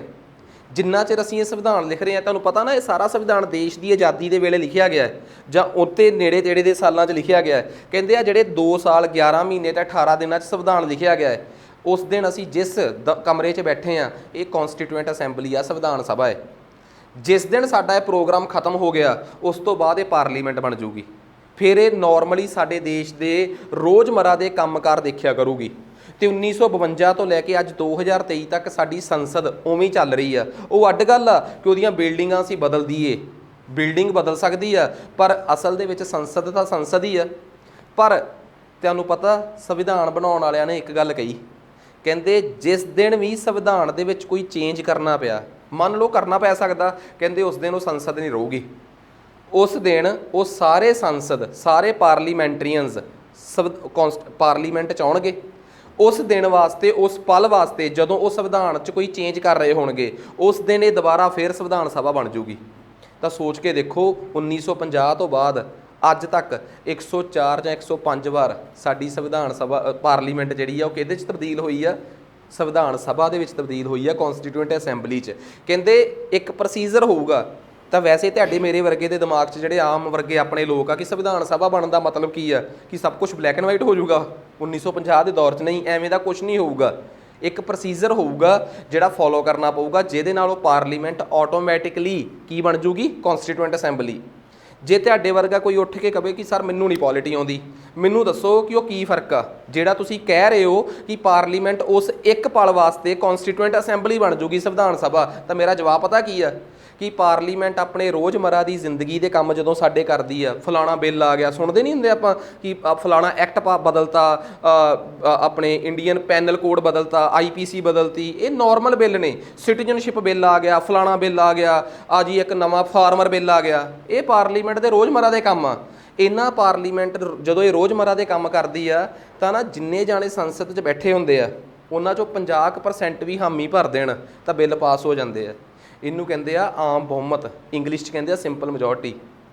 ਕਹਿੰਦੇ ਜਿਸ ਦਿਨ ਇਹ ਸੰਵਿਧਾਨ ਸਭਾ ਬਣੂਗੀ ਅਤੇ ਇਹਨੂੰ ਸੰਵਿਧਾਨ ਨੂੰ ਅਮੈਂਡ ਕਰਨਾ ਪਊਗਾ, ਉਸ ਦਿਨ ਆਹ ਕੰਮ ਨਹੀਂ ਹੋ ਸਕਦਾ। ਉਸ ਦਿਨ ਘੱਟੋ ਘੱਟ 2/3 ਬੰਦੇ ਬਿਠਾਉਣੇ ਪੈਣਗੇ। ਕਿੰਨੇ? 2/3। ਇਹਨੂੰ ਕਹਿੰਦੇ ਆ ਸਪੈਸ਼ਲ ਮੈਜੋਰਟੀ। ਮਤਲਬ ਇਹ ਕਿ ਇੱਕ ਵਿਸ਼ੇਸ਼ ਬਹੁਮਤ। ਕਹਿੰਦੇ ਬਸ ਆਹ ਫਰਕ ਹੋਊਗਾ, ਇਹ ਨਹੀਂ ਕਿ ਉਸ ਦਿਨ ਪੁਰਾਣੇ ਕੱਪੜੇ ਪਾ ਕੇ ਆਉਣੇ ਆ ਜਾਂ 50s ਦੇ ਰਿਵਾਜ ਵਿੱਚ ਆਉਣਾ, ਐਵੇਂ ਦਾ ਕੁਛ ਨਹੀਂ ਹੈਗਾ। ਬਸ ਉਸ ਦਿਨ ਬਿੱਲ ਨੂੰ ਪਾਸ ਕਰਨ ਵਾਲੀ ਬਹੁਮਤ ਜਿਹੜਾ ਹੈ ਉਹ ਚੇਂਜ ਹੋ ਜਾਊਗਾ। ਫਿਰ ਤੁਸੀਂ ਕੌਨਸਟੀਟਿਊਸ਼ਨ 'ਚ ਲਿਖੀ ਕਿਸੇ ਗੱਲ ਨੂੰ ਚੇਂਜ ਕਰ ਸਕਦੇ ਹੋ। ਇਹ ਸਮਝ ਆ ਗਈ ਸਾਰੀ ਸਟੋਰੀ। ਸੋ ਇਹਦਾ ਮਤਲਬ ਇਹ ਆ ਕਿ ਕਨਸਟੀਟਿਊਸ਼ਨ ਬਣਾਉਣ ਵਾਲਿਆਂ ਨੇ ਕਨਸਟੀਟਿਊਸ਼ਨ ਨੂੰ ਅਮੈਂਡ ਕਰਨ ਦਾ ਰਾਹ ਵੀ ਕਨਸਟੀਟਿਊਸ਼ਨ ਦੇ ਵਿੱਚ ਹੀ ਦਿੱਤਾ। ਇੱਥੋਂ ਤੱਕ ਕਿਸੇ ਨੂੰ ਕੋਈ ਡਾਊਟ ਨਹੀਂ ਰਹਿਣੀ ਚਾਹੀਦੀ। ਕਿਉਂ ਨਾ ਹੁਣ ਆਪਾਂ ਆਪਣੇ ਇਸ ਲੈਕਚਰ ਨੂੰ ਅੱਗੇ ਕਰੀਏ ਕੰਟੀਨਿਊ, ਠੀਕ ਆ। ਹੁਣ ਤੁਹਾਨੂੰ ਸਮਝ ਆ ਗਈ ਕਿ ਕਨਸਟੀਟਿਊਸ਼ਨ 'ਚ ਅੱਜ ਮੈਂ ਪੜ੍ਹਾਉਣ ਜਾ ਰਿਹਾ ਪਾਰਟ 1 ਆਫ ਦੀ ਕਨਸਟੀਟਿਊਸ਼ਨ। ਤੇ ਵਾਰ-ਵਾਰ ਸਮਝਿਓ 1 ਨੂੰ ਮੈਂ ਐਵੇਂ ਇਸ ਕਰਕੇ ਲਿਖਿਆ ਕਿਉਂਕਿ ਕਨਸਟੀਟਿਊਸ਼ਨ ਦੇ ਵਿੱਚ ਪਾਰਟਸ ਜਿਹੜੇ ਆ ਉਹਨਾਂ ਨੂੰ ਰੋਮਨ ਲੈਟਰਸ 'ਚ ਲਿਖਿਆ ਜਾਂਦਾ ਹੈ। ਕਿਹਦੇ 'ਚ ਲਿਖਿਆ ਜਾਂਦਾ ਹੈ? ਰੋਮਨ ਲੈਟਰਸ ਦੇ ਵਿੱਚ ਲਿਖਿਆ ਜਾਂਦਾ ਹੈ। ਸੋ ਇਹਦੇ 'ਚ ਕਿਸੇ ਨੂੰ ਕੋਈ ਦੋ ਰਾਏ ਜਾਂ ਕਿਸੇ ਨੂੰ ਕੋਈ ਡਾਊਟ ਨਹੀਂ ਰਹਿਣੀ ਚਾਹੀਦੀ। ਕਲੀਅਰ ਆ ਕੰਸੈਪਟ? ਸੋ ਇਹ ਆਪਾਂ ਨਾ ਕੰਸੈਪਟ ਜਿਹੜਾ ਹੈ ਉਹ ਕਲੀਅਰ ਹੋ ਗਿਆ। ਨੈਕਸਟ ਇਸ ਤੋਂ ਅੱਗੇ ਆ ਜਾਓ। ਹੁਣ ਆਪਾਂ ਇਸ ਤੋਂ ਇੱਕ ਸਟੈਪ ਅੱਗੇ ਵੱਧਦੇ ਹਾਂ। ਆਪਾਂ ਕਹਿੰਦੇ ਕਨਸਟੀਟਿਊਸ਼ਨ ਦਾ ਜਿਹੜਾ ਪਹਿਲਾ ਭਾਗ ਆ ਜਿਹਨੂੰ ਅਸੀਂ ਪਾਰਟ 1 ਆਫ ਦੀ ਕਨਸਟੀਟਿਊਸ਼ਨ ਕਿਹਾ, ਇਹਦੇ 'ਚ ਕਿੰਨੇ ਆਰਟੀਕਲਸ ਆ? ਕਹਿੰਦੇ ਇਹਦੇ 'ਚ 4 ਆਰਟੀਕਲ ਆ, 1 2 3 ਤੇ 4। ਆਰਟੀਕਲਸ ਨੂੰ ਆਪਾਂ ਨਾਰਮਲ ਇਸੇ ਨੰਬਰਸ ਦੇ ਵਿੱਚ ਲਿਖਦੇ ਹਾਂ। ਇਹਦਾ ਮਤਲਬ ਤੁਹਾਨੂੰ ਇਹ ਵੀ ਸਮਝ ਆ ਗਿਆ ਕਿ ਸਰ ਜਿਹੜਾ ਪਾਰਟ 2 ਹੋਊਗਾ ਉਹ ਕਿਹੜੇ ਆਰਟੀਕਲ ਤੋਂ ਸ਼ੁਰੂ ਹੋਊਗਾ? 5 ਤੋਂ। ਉਹ 5 ਤੋਂ 11 ਤੱਕ ਆ। ਪਾਰਟ 3 ਕਿਹੜੇ ਆਰਟੀਕਲ ਤੋਂ ਸ਼ੁਰੂ ਹੋਊਗਾ ਜੀ? 12 ਤੋਂ। ਉਹ 12 ਤੋਂ 35 ਤੱਕ ਆ। ਪਾਰਟ 4 ਕਿਹੜੇ ਆਰਟੀਕਲ ਤੋਂ ਸ਼ੁਰੂ ਹੋਊਗਾ? 36 ਤੋਂ। ਉਹ 36 ਤੋਂ 51 ਤੱਕ ਆ। ਇਟ ਮੀਨਸ ਤੁਹਾਨੂੰ ਹੌਲੀ ਹੌਲੀ ਸਾਰੇ ਯਾਦ ਹੋ ਜਾਣਗੇ। 51 ਤੱਕ ਤਾਂ ਮੈਂ ਗਰੰਟੀ ਲੈਣਾ ਕਿ ਤੁਹਾਨੂੰ ਸਾਰੇ ਆਰਟੀਕਲ ਅਗਲੇ ਇਸ ਹਫਤੇ 'ਚ ਯਾਦ ਹੋ ਸਕਦੇ ਆ। ਇਸ ਹਫਤੇ ਨਹੀਂ ਤਾਂ ਨੈਕਸਟ ਵੀਕ 'ਚ ਯਾਦ ਹੋ ਜਾਣਗੇ 51 ਤੱਕ ਆਰਟੀਕਲਸ ਤਾਂ। ਖੈਰ ਅੱਜ ਮੇਰਾ ਮਕਸਦ ਸਿਰਫ ਪਹਿਲੇ 4 ਤੇ ਮੈਂ ਹਮੇਸ਼ਾ ਜਦੋਂ ਕਿਸੇ ਸਬਜੈਕਟ ਦੀ ਸ਼ੁਰੂਆਤ ਕਰਦਾ ਤੇ ਮੈਂ ਹਮੇਸ਼ਾ ਕਹਿੰਦਾ ਹੁੰਦਾ ਕਿ ਪਹਿਲੇ 2 ਲੈਕਚਰ ਜਾਂ 3 ਲੈਕਚਰ ਬੜੇ ਸਲੋ ਮੋਸ਼ਨ 'ਚ ਹੁੰਦੇ ਆ। ਉਸ ਸਬਜੈਕਟ ਦੀ ਐਡਜਸਟਮੈਂਟ ਹੋ ਜੂਗੀ, ਫਿਰ ਉਸ ਤੋਂ ਬਾਅਦ ਉਹਦਾ ਫਲੋ ਬਣ ਜੂਗਾ ਤੇ ਬੜੀ ਆਸਾਨੀ ਨਾਲ ਬਣ ਜੂਗਾ ਫਲੋ। ਚੱਲੀਏ ਜੀ ਆਪਾਂ ਹੁਣ ਦੇਖੋ ਆਪਾਂ ਗੱਲ ਕਰਦੇ ਹਾਂ ਕਨਸਟੀਟਿਊਸ਼ਨ ਦੇ ਪਹਿਲੇ 4 ਪਾਰਟਸ ਦੀ। ਮਤਲਬ ਪਹਿਲੇ 4 ਪਾਰਟ ਪੜ੍ਹਨ ਦਾ ਮਤਲਬ ਹੋ ਗਿਆ ਸੰਵਿਧਾਨ ਦੇ ਪਹਿਲੇ 4 ਪਾਰਟ ਪੜ੍ਹਨ ਦਾ ਮਤਲਬ ਹੋ ਗਿਆ ਪਹਿਲੇ 4 ਆਰਟੀਕਲ ਪੜ੍ਹਨ ਦਾ ਮਤਲਬ ਹੋ ਗਿਆ ਸੰਵਿਧਾਨ ਦੇ ਪਹਿਲੇ ਭਾਗ ਨੂੰ ਖਤਮ ਕਰ ਲੈਣਾ। ਸੋ ਮੋਸਟ ਇੰਪੋਰਟੈਂਟ ਚੀਜ਼ ਆ। ਚੱਲੀਏ ਆਪਾਂ ਹੁਣ ਦੇਖੋ ਇਸ ਚੀਜ਼ ਨੂੰ ਆਪਾਂ ਬੜੀ ਡੈਪਥ 'ਚ ਸਮਝਦੇ ਹਾਂ। ਪਹਿਲੇ ਪਾਰਟ ਦੇ ਵਿੱਚ 1 2 3 ਤੇ 4 ਆਰਟੀਕਲ ਨੇ। ਹੁਣ ਆਪਾਂ ਕੱਲੇ ਆਰਟੀਕਲ ਦਾ ਜ਼ਿਕਰ ਕਰਾਂਗੇ, ਠੀਕ ਆ। ਬੜੇ ਗੌਰ ਨਾਲ ਸੁਣਿਓ, ਇਹ ਸਟੋਰੀ ਬੜੀ ਇੰਟਰਸਟਿੰਗ ਆ। ਸੰਵਿਧਾਨ ਬਣਾਉਣ ਵਾਲਿਆਂ ਨੇ ਕਿਹਾ ਕਿ ਅਸੀਂ ਪਹਿਲੇ ਭਾਗ 'ਚ 4 ਆਰਟੀਕਲਸ ਦਾ ਜ਼ਿਕਰ ਆ। ਸਭ ਤੋਂ ਪਹਿਲਾ ਭਾਗ ਸਾਡਾ ਹੈਗਾ, ਪਹਿਲਾ ਪਾਰਟ ਕੀ ਆ? Name and territory of union, ਮੇਰਾ ਦੇਸ਼ ਅਤੇ ਉਸ ਦੀ ਜ਼ਮੀਨ। ਬਸ ਇੰਨੀ ਗੱਲ ਆ। ਮਤਲਬ ਇਹ ਕਿ ਸੰਵਿਧਾਨ ਦੇ ਪਹਿਲੇ ਭਾਗ ਦੇ ਪਹਿਲੇ ਪਾਰਟ ਦੇ ਵਿੱਚ ਪਹਿਲੇ ਆਰਟੀਕਲ 'ਚ ਕੀ ਲਿਖਿਆ ਹੋਇਆ ਹੈ ਕਿ ਅੱਜ ਤੋਂ ਬਾਅਦ ਜਿੰਨੀਆਂ ਵੀ ਸਾਡੇ ਦੇਸ਼ ਦੇ ਵਿੱਚ ਸਟੇਟਾਂ ਹੋਣਗੀਆਂ, ਜਿੰਨੀਆਂ ਵੀ ਸਾਡੇ ਦੇਸ਼ ਦੇ ਵਿੱਚ ਸਟੇਟਾਂ ਹੋਣਗੀਆਂ ਜਾਂ ਜਿੰਨੀਆਂ ਵੀ ਸਾਡੇ ਦੇਸ਼ ਦਾ ਨਾਮ ਹੋਊਗਾ, ਇਹ ਸਭ ਕੁਝ ਪਹਿਲੇ ਪਾਰਟ ਦੇ ਵਿੱਚ ਆ ਜਾਊਗਾ। ਸਭ ਕੁਝ ਪਹਿਲੇ ਪਾਰਟ 'ਚ। ਸਪੋਜ਼ ਕਰੋ ਸਾਡੇ ਦੇਸ਼ ਦੇ ਵਿੱਚ ਇਸ ਟਾਈਮ ਪਤਾ ਨਹੀਂ ਮੈਨੂੰ 25 ਪਤਾ ਨਹੀਂ 28 ਪਤਾ ਨਹੀਂ 29 32 ਜਿੰਨੀਆਂ ਵੀ ਸਟੇਟਾਂ ਹੈ ਉਹ ਸਾਰੀਆਂ ਦਾ ਨਾਮ ਪਹਿਲੇ ਪਾਰਟ ਦੇ ਵਿੱਚ ਜ਼ਿਕਰ ਆ ਕਿ ਉਹਦਾ ਨਾਮ ਆਉਣਾ ਚਾਹੀਦਾ ਹੈ। ਮੀਨਸ ਕਿ name and territory of union, ਮੇਰਾ ਦੇਸ਼ ਤੇ ਮੇਰੇ ਦੇਸ਼ ਦਾ ਨਾਮ ਜਿਹੜਾ ਹੈ ਉਹ ਪਹਿਲੇ ਪਾਰਟ ਦੇ ਵਿੱਚ ਉਹਦਾ ਜ਼ਿਕਰ ਆਊਗਾ। ਸੌਰੀ ਸਟੇਟਸ ਦਾ ਨਹੀਂ, ਮੇਰੇ ਦੇਸ਼ ਦਾ ਜ਼ਿਕਰ ਜਿਹੜਾ ਹੈ ਉਹ ਪਹਿਲੇ, ਮੇਰੇ ਦੇਸ਼ ਦਾ ਨਾਮ ਜਿਹੜਾ ਹੈ ਉਹਦਾ ਜ਼ਿਕਰ ਪਹਿਲੇ ਪਾਰਟ ਦੇ ਪਹਿਲੇ ਆਰਟੀਕਲ 'ਚ ਆਊਗਾ। ਤੁਸੀਂ ਕਹੋਗੇ ਸਰ ਇੱਥੇ ਇੱਕ ਸ਼ਬਦ ਲਿਖਿਆ ਹੋਇਆ ਯੂਨੀਅਨ, ਯੂਨੀਅਨ ਦਾ ਕੀ ਮਤਲਬ ਹੁੰਦਾ ਹੈ? ਮੈਂ ਤੁਹਾਨੂੰ ਯੂਨੀਅਨ ਦਾ ਮਤਲਬ ਸਮਝਾਉਣਾ ਹੈ, ਪਰ ਫਿਲਹਾਲ ਦੀ ਘੜੀ ਮੈਂ ਤੁਹਾਨੂੰ ਯੂਨੀਅਨ ਦਾ ਸਿਰਫ ਇੰਨਾ ਕੀ ਮਤਲਬ ਦੱਸ ਸਕਦਾ ਕਿ ਇੱਥੇ ਯੂਨੀਅਨ ਦਾ ਮਤਲਬ ਆ ਦੇਸ਼, ਕਿ ਮੇਰੇ ਦੇਸ਼ ਦਾ ਨਾਮ ਸੰਵਿਧਾਨ ਦੇ ਪਹਿਲੇ ਆਰਟੀਕਲ 'ਚ ਆਊਗਾ। ਹੁਣ ਕਹੋਗੇ ਸਰ ਦੂਜਾ ਆਰਟੀਕਲ ਕੀ ਹੈ? ਦੂਜਾ ਆਰਟੀਕਲ ਇਹ ਆ ਕਿ ਕਿਸੇ ਵੀ ਨਵੇਂ ਰਾਜ ਨੂੰ ਕਿਸੇ ਦੂਜੇ ਦੇਸ਼ ਤੋਂ ਅਕਵਾਇਰ ਕਰਕੇ ਲੈ ਕੇ ਆਉਣਾ ਹੈ, ਖੋ ਕੇ ਲੈ ਕੇ ਆਉਣਾ ਹੈ, ਤਾਂ ਕਨਸਟੀਟਿਊਸ਼ਨ ਦਾ ਆਰਟੀਕਲ ਦੂਜਾ ਵਰਕ ਕਰੂਗਾ। ਕਨਸਟੀਟਿਊਸ਼ਨ ਦਾ ਤੀਸਰਾ ਆਰਟੀਕਲ ਕੀ ਕਹਿੰਦਾ ਹੈ? ਜੇ ਆਪਾਂ ਆਪਣੇ ਦੇਸ਼ ਦੇ ਅੰਦਰ ਹੀ ਬਾਉਂਡਰੀਜ਼ ਦੀ ਐਡਜਸਟਮੈਂਟ ਕਰਨੀ ਆ ਜਾਂ ਏਰੀਆ ਵਧਾਉਣਾ ਘਟਾਉਣਾ ਹੈ ਤਾਂ ਆਰਟੀਕਲ ਤੀਜਾ ਕੰਮ ਕਰੂਗਾ। ਤੇ ਚੌਥਾ ਆਰਟੀਕਲ ਕਹਿੰਦਾ ਹੈ ਕਿ ਆਰਟੀਕਲ ਨੰਬਰ 2 ਅਤੇ 3 ਥੋੜ੍ਹਾ ਜਿਹਾ ਗਲਤ ਹੋ ਗਿਆ। ਆਰਟੀਕਲ ਨੰਬਰ 2 ਤੇ ਆਰਟੀਕਲ ਨੰਬਰ 3 'ਚ ਕੀਤੀ ਗਈ ਕਿਸੇ ਵੀ ਹਰਕਤ ਨੂੰ ਕਨਸਟੀਟਿਊਸ਼ਨਲ ਅਮੈਂਡਮੈਂਟ ਨਾ ਸਮਝਿਆ ਜਾਵੇ। ਵੈਸੇ ਮੈਂ ਇੱਕ ਗੱਲ ਦੀ ਗਰੰਟੀ ਦਿੰਦਾ, ਆ ਲਾਸਟ ਵਾਲੇ 5 ਮਿੰਟ 'ਚ ਇੱਕ ਵੀ ਗੱਲ ਸਮਝ ਨਹੀਂ ਆਈ, ਪਰ ਗੱਲ ਇਹ ਆ ਇਹ ਗੱਲਾਂ ਉਦੋਂ ਸਮਝ ਆਉਣਗੀਆਂ ਜਦੋਂ ਹੁਣ ਅੱਧੇ ਘੰਟੇ ਬਾਅਦ ਕੱਲੇ ਦੀ ਡਿਟੇਲ ਦੱਸੀ ਜਾਊਗੀ। ਆ ਜਾਓ ਹੁਣ ਆਪਾਂ ਸ਼ੁਰੂ ਕਰਦੇ ਹਾਂ ਪਹਿਲੇ ਆਰਟੀਕਲ ਤੋਂ। ਇਹ ਦੱਸੋ ਸੰਵਿਧਾਨ ਦਾ, ਜੇ ਮੈਂ ਪਹਿਲਾ ਭਾਗ ਪੜ੍ਹਾ ਰਿਹਾ, ਕਨਸਟੀਟਿਊਸ਼ਨ ਦਾ ਪਹਿਲਾ ਪਾਰਟ ਪੜ੍ਹਾ ਰਿਹਾ, ਪਹਿਲੇ ਪਾਰਟ ਦਾ ਨਾਮ ਕੀ ਆ? ਯੂਨੀਅਨ ਐਂਡ ਇਟਸ ਟੈਰੀਟਰੀ, ਮੇਰਾ ਦੇਸ਼ ਅਤੇ ਉਸ ਦੀ ਜ਼ਮੀਨ। ਮੈਂ ਤੁਹਾਨੂੰ ਪੰਜਾਬੀ 'ਚ ਇੱਕ ਸ਼ਬਦ ਦੱਸਦਾ ਕਿ ਯੂਨੀਅਨ ਦਾ ਮਤਲਬ ਮੇਰਾ ਦੇਸ਼ ਆ। ਕਿ ਵਾਕਈ ਯੂਨੀਅਨ ਦਾ ਮਤਲਬ ਮੇਰਾ ਦੇਸ਼ ਆ? ਪਹਿਲਾਂ ਤਾਂ ਮੈਂ ਇਸ ਗੱਲ 'ਤੇ ਹੀ ਜਾਊਂਗਾ। ਦੂਜੀ ਗੱਲ ਐਂਡ ਇਟਸ ਟੈਰੀਟਰੀ ਅਤੇ ਇਸ ਦੀ ਜ਼ਮੀਨ। ਦੂਜੀ ਗੱਲ ਮੈਂ ਇਹਦੇ ਤੇ ਜਾਊਂਗਾ ਕਿ ਦੇਸ਼ ਦੀ ਜ਼ਮੀਨ ਕਿਹੜੀ ਹੈ। ਜਦੋਂ ਤੱਕ ਤੁਹਾਨੂੰ ਪਾਰਟ ਦਾ ਨਾਮ ਨਹੀਂ ਸਮਝ ਆਊਗਾ ਥੱਲੜੇ 4 ਆਰਟੀਕਲ ਕਿੱਥੋਂ ਸਮਝ ਆ ਜਾਣਗੇ। ਹੁਣ ਆ ਜਾਓ, ਸਭ ਤੋਂ ਪਹਿਲਾਂ ਮੈਂ ਤੁਹਾਨੂੰ ਇਸ ਸ਼ਬਦ ਤੇ ਲੈ ਕੇ ਜਾਵਾਂ। ਕਹਿੰਦੇ ਪੋਲਿਟੀ ਜਾਂ ਰਾਜਨੀਤੀ ਨੂੰ ਸਮਝਣ ਵਾਲੇ ਲੋਕ ਇਸ ਫਰਕ ਜੇ ਨਾ ਸਮਝ ਸਕੇ ਯੂਨੀਅਨ ਤੇ ਫੈਡਰੇਸ਼ਨ ਦੇ ਵਿੱਚ, ਠੀਕ ਆ। ਇਹ ਯੂਨੀਅਨ ਤੇ ਫੈਡਰੇਸ਼ਨ ਇਹ ਕੀ ਹੁੰਦੇ ਆ? ਜਿਹੜਾ ਦੇਸ਼ ਯੂਨੀਅਨ ਨਹੀਂ ਹੁੰਦਾ ਉਹ ਫੈਡਰੇਸ਼ਨ ਹੁੰਦਾ ਹੈ, ਠੀਕ ਆ। ਜਿਹੜਾ ਦੇਸ਼ ਫੈਡਰੇਸ਼ਨ ਨਹੀਂ ਹੁੰਦਾ ਇਹ ਯੂਨੀਅਨ ਹੁੰਦਾ ਹੈ। ਬੇਸਿਕਲੀ ਦੋਵਾਂ ਦੀ ਪੰਜਾਬੀ ਜਿਹੜੀ ਆ ਨਾ ਉਹਦੇ 'ਚ ਇਹਨਾਂ ਨੂੰ ਸੰਘ ਕਹਿ ਦਿੱਤਾ ਜਾਂਦਾ ਹੈ, ਸੰਘ। ਪਰ ਅਸਲ ਦੇ ਵਿੱਚ ਜਿਹੜਾ ਯੂਨੀਅਨ ਤੇ ਫੈਡਰੇਸ਼ਨ ਸ਼ਬਦ ਆ ਇਹਨਾਂ ਦਾ ਅਸਲੀ ਮਤਲਬ ਕੀ ਹੈ, ਮੈਂ ਤੁਹਾਨੂੰ ਇਹਨਾਂ ਦੋਵਾਂ ਦੇ ਮਤਲਬ ਨੂੰ ਸਮਝਾਉਣਾ, ਫਿਰ ਤੁਹਾਨੂੰ ਪਤਾ ਲੱਗ ਜਾਊਗਾ ਕਿ ਇੰਡੀਆ ਦੇ ਕੇਸ ਦੇ ਵਿੱਚ ਫੈਡਰੇਸ਼ਨ ਸ਼ਬਦ ਵਰਤਣ ਦੀ ਬਜਾਏ ਯੂਨੀਅਨ ਸ਼ਬਦ ਕਿਉਂ ਵਰਤਿਆ ਹੈ। ਫਿਰ ਮੈਂ ਲਿਖੂੰਗਾ, ਫਿਰ ਮੈਂ ਦੱਸੂੰਗਾ ਐਂਡ ਇਟਸ ਟੈਰੀਟਰੀ, ਕਿ ਟੈਰੀਟਰੀ ਦਾ ਮਤਲਬ ਕੀ ਹੈ। ਫਿਰ ਦੋ ਸ਼ਬਦਾਂ ਤੇ ਮੈਂ ਪਹਿਲਾਂ ਸਟ੍ਰੈਸ ਦਊਂਗਾ ਕਿ ਇੱਕ ਯੂਨੀਅਨ ਤੇ ਯੂਨੀਅਨ ਦੇ ਅਗੇਂਸਟ। ਮੰਨ ਲਓ ਜੇ ਇੰਡੀਆ ਬਾਰੇ ਯੂਨੀਅਨ ਨਾ ਲਿਖਿਆ ਹੁੰਦਾ ਫਿਰ ਇੰਡੀਆ ਬਾਰੇ ਕੀ ਲਿਖਿਆ ਹੁੰਦਾ? ਫੈਡਰੇਸ਼ਨ। ਫਿਰ ਇੰਡੀਆ ਬਾਰੇ ਕੀ ਲਿਖਿਆ ਹੁੰਦਾ? ਫੈਡਰੇਸ਼ਨ। ਹੁਣ ਆ ਜਾਓ ਇਹਨਾਂ ਦੋਵਾਂ 'ਚ ਕੀ ਫਰਕ ਆ। ਇੱਕ ਸਿੰਪਲ ਜੀ ਗੱਲ ਆ, ਤੁਸੀਂ ਭਾਰਤ ਦਾ ਇਤਿਹਾਸ ਸਮਝੋ। ਭਾਰਤ ਦੇ ਇਤਿਹਾਸ ਨੂੰ ਤੁਸੀਂ ਨਾ 2400 ਸਾਲ ਪਿੱਛੇ ਲੈ ਜਾਓ, 2500 ਸਾਲ ਪਿੱਛੇ। ਭਾਰਤ ਇੱਕ ਅਜਿਹਾ ਦੇਸ਼ ਸੀ, ਠੀਕ ਆ, ਜਿੱਥੇ ਸ਼ੁਰੂ 'ਚ ਆਰੀਅਨਸ ਆਏ। ਤਕਰੀਬਨ ਅੱਜ ਤੋਂ ਕਿੰਨੇ ਸਾਲ ਪਹਿਲਾਂ ਭਾਰਤ 'ਚ ਆਰੀਅਨਸ ਆਏ ਆ? 4000 ਸਾਲ ਪਹਿਲਾਂ। ਉਹਨਾਂ ਨੇ ਭਾਰਤ ਦੇ ਨਾਰਥ ਦੇ ਇਲਾਕੇ 'ਤੇ ਕਬਜ਼ਾ ਕੀਤਾ ਤੇ ਨਾਰਥ ਵਾਲਾ ਇਲਾਕਾ ਜਿਹੜਾ ਸੀਗਾ ਉਹ ਵਿਦੇਸ਼ੀਆਂ ਦਾ, ਮਾਈਗ੍ਰੈਂਟਸ ਦਾ ਇਲਾਕਾ ਵੱਜਿਆ। ਆ ਜਿੰਨੇ ਤੁਸੀਂ ਆਪਣੇ ਆਪ ਨੂੰ ਆਪਾਂ ਦਾਅਵੇ ਕਰਦੇ ਹਾਂ ਕਿ ਅਸੀਂ ਥੋੜ੍ਹੇ ਜਿਹੇ ਫੇਅਰ ਕੰਪਲੈਕਸ਼ਨ ਦੇ ਹਾਂ, ਠੀਕ ਆ, ਅਸੀਂ ਸਾਰੇ ਆਰੀਅਨਸ ਰੇਸ ਦੇ ਹਾਂ। ਜਾਂ ਅਸੀਂ ਇਹ ਕਹਿ ਲਓ ਸਾਡੇ ਬਾਰੇ ਜੇ ਕਿਸੇ ਨੇ ਮਾੜਾ ਬੋਲਣਾ ਹੈ, ਇਹ ਭਗੌੜੇ ਆ ਜੀ, ਬਾਹਰੋਂ ਭੱਜ ਕੇ ਆਏ ਆ। ਇਹ ਆਰੀਅਨ ਜਿਹੜੇ ਆ ਇਹ ਭਗੌੜੇ ਆ, ਇਹ ਬਾਹਰੋਂ ਭੱਜ ਕੇ ਆਏ ਆ। ਹਾਂ, ਦਰਾਵਿਡੀਅਨਸ ਜਿਹੜੇ ਲੋਕਲਸ ਨੇ ਸਾਊਥ ਇੰਡੀਆ ਦੇ ਨੇ, ਉਹ ਕਹਿੰਦੇ ਅਸੀਂ ਇੱਥੋਂ ਦੇ ਮੂਲ ਪ੍ਰਾਣੀ ਆ ਇਸ ਦੇਸ਼ ਦੇ। ਸੋ ਖੈਰ ਭਗੌੜੇ ਹੋਣ, ਅਗਲੇ ਬਾਹਰੋਂ ਆ ਕੇ ਤੁਹਾਨੂੰ ਹਰਾ ਗਏ ਹੋਣ, ਇੱਕ ਗੱਲ ਹੁੰਦੀ ਆ, ਉਹਨੂੰ ਕਹਿਣ ਦੇ ਦੋ ਤਰੀਕੇ ਹੁੰਦੇ ਆ। ਤੁਸੀਂ ਆਪਣੇ ਫੇਵਰ 'ਚ ਵੀ ਉਹ ਗੱਲ ਕਹਾ ਸਕਦੇ ਹੋ, ਕੀ ਪਤਾ ਤੁਹਾਡੇ ਅਗੇਂਸਟ ਕੋਈ ਉਸੇ ਗੱਲ ਨੂੰ ਕਹਿ ਜੇ। ਸੋ ਉਹ ਆਏ ਸਾਡੇ ਦੇਸ਼ 'ਚ, ਉਹਨਾਂ ਨੇ ਆ ਕੇ ਸਾਡੇ ਦੇਸ਼ 'ਤੇ ਕਬਜ਼ਾ ਕੀਤਾ। ਆਰੀਅਨਸ ਨੇ, ਉਹ ਆਪਣੀ ਹੀ ਲੋਕ ਨੇ ਜਿਹੜੇ ਨਾਰਥ ਇੰਡੀਅਨਸ ਨੇ, ਆਪਾਂ ਸਾਰੇ ਉਸੇ ਕਲਾਸ ਦੇ ਹੀ ਹਾਂ। ਸੋ ਉਹਨਾਂ ਨੇ ਬਾਅਦ 'ਚ ਦੇਸ਼ ਦੇ ਉੱਪਰ ਤਕਰੀਬਨ ਕਬਜ਼ਾ ਕਰ ਲਿਆ, ਸਾਊਥ ਤੱਕ ਜਾਂਦੇ ਜਾਂਦੇ। ਤਾਂ ਫਿਰ ਇਸ ਦੇਸ਼ ਦਾ ਇਤਿਹਾਸ ਖੋਲ੍ਹ ਕੇ ਦੇਖ ਲਓ, ਅੱਜ ਤੋਂ 4000 ਸਾਲ ਪੁਰਾਣਾ। ਆਰੀਅਨਸ ਦੇ ਆਉਣ ਤੋਂ ਬਾਅਦ 1900 BC ਦੇ ਉਹ ਸਾਡੇ ਦੇਸ਼ 'ਚ ਆਏ ਆ। ਇਹਦਾ ਮਤਲਬ 4000 ਸਾਲ ਪਹਿਲਾਂ ਤੋਂ ਸਾਡੇ ਦੇਸ਼ 'ਚ ਆਏ ਆ। ਸਾਡਾ ਦੇਸ਼ ਪੂਰੇ ਦਾ ਪੂਰਾ ਕਦੀ ਐਵੇਂ ਕੰਟਰੋਲ 'ਚ ਰਿਹਾ ਹੈ, ਕਦੀ ਇਸ ਤਰੀਕੇ ਨਾਲ ਕੰਟਰੋਲ 'ਚ ਰਿਹਾ ਹੈ, ਕਦੀ ਇਸ ਤਰੀਕੇ ਨਾਲ ਕੰਟਰੋਲ 'ਚ ਰਿਹਾ ਹੈ, ਕਦੀ ਇਸ ਤਰੀਕੇ ਨਾਲ ਕੰਟਰੋਲ 'ਚ ਰਿਹਾ ਹੈ, ਕਦੀ ਐਵੇਂ ਕੰਟਰੋਲ ਰਿਹਾ ਹੈ। ਆਲਮੋਸਟ ਜਿਹੜੇ ਵੀ ਰਾਜੇ ਦਾ ਸਾਡੇ ਦੇਸ਼ 'ਤੇ ਕੰਟਰੋਲ ਰਿਹਾ ਹੈ ਉਹ ਪੂਰੇ ਇਲਾਕੇ 'ਤੇ ਹੀ ਕੰਟਰੋਲ ਰਿਹਾ ਹੈ। ਹਾਂ, ਇਹ ਮੰਨਣ ਵਾਲੀ ਗੱਲ ਆ ਕਿ ਵਿੱਚ 50, 100, 150 ਸਾਲ ਵਾਸਤੇ ਕਦੀ ਆਹ ਵਾਲਾ ਇਲਾਕਾ ਅੱਡ ਹੋ ਗਿਆ, ਕਦੀ 150 ਸਾਲ ਵਾਸਤੇ ਇੱਧਰਲਾ ਉੜੀਸਾ ਜਿਹੜਾ ਸੀ ਉਹ ਇੰਡੀਪੈਂਡੈਂਟ ਹੋ ਗਿਆ, ਕਈ ਵਿੱਚ 100 ਸਾਲ ਵਾਸਤੇ ਬੰਗਾਲ ਜਿਹੜਾ ਸੀਗਾ ਉਹ ਆਪਣਾ ਵੱਖਰੇ ਤੌਰ 'ਤੇ ਚੱਲਦਾ ਰਿਹਾ। ਕਈ ਵਾਰੀ ਕੀ ਹੋਇਆ 50 ਕੁ ਸਾਲ ਜਾਂ 50-60 ਸਾਲ ਪੰਜਾਬ ਜਿਹੜਾ ਸੀਗਾ ਉਹ ਵੱਖਰੇ ਤੌਰ 'ਤੇ ਰਣਜੀਤ ਸਿੰਘ ਦੀ ਟੈਰੀਟਰੀ ਰਿਹਾ। ਪਰ ਇਹ ਜੇ ਅਸੀਂ 4000 ਸਾਲ ਦਾ ਇਤਿਹਾਸ ਦੇਖੀਏ, ਪੂਰੇ ਦਾ ਪੂਰਾ ਦੇਸ਼ ਤਕਰੀਬਨ ਇੱਕੋ ਹੀ ਰਾਜੇ ਦੇ ਕੰਟਰੋਲ 'ਚ ਰਿਹਾ ਹੈ। ਉਹ ਰਾਜਾ ਕਦੀ ਹਿੰਦੂ ਰਿਹਾ ਹੈ, ਕਦੀ ਮੁਸਲਮਾਨ ਰਿਹਾ ਹੈ। ਸਿੱਖ ਇਸ ਕਰਕੇ ਨਹੀਂ ਰਿਹਾ ਕਿਉਂਕਿ ਸਿੱਖ ਧਰਮ ਤਾਂ ਬਣਿਆ ਹੀ ਲੇਟ। ਜੇ ਸਿੱਖ ਧਰਮ ਵੀ 1 AD ਦੇ ਰਾਊਂਡ ਬਣ ਜਾਂਦਾ ਤਾਂ ਸ਼ਾਇਦ ਪੂਰੇ ਦੇਸ਼ 'ਤੇ ਕਿਸੇ ਨਾ ਕਿਸੇ ਸਿੱਖ ਰਾਜੇ ਦਾ ਵੀ ਰਾਜ ਹੋ ਜਾਂਦਾ, ਇਹਦੇ 'ਚ ਤਾਂ ਕੋਈ ਦੋ ਰਾਏ ਹੈ ਹੀ ਨਹੀਂ ਸੀ। ਸੋ ਕਹਿਣ ਦਾ ਮਤਲਬ ਇਹ ਆ ਕਿ ਦੇਸ਼ ਪੂਰਾ ਇੱਕ ਰਿਹਾ ਹੈ ਹਮੇਸ਼ਾ ਹੀ ਇਤਿਹਾਸ।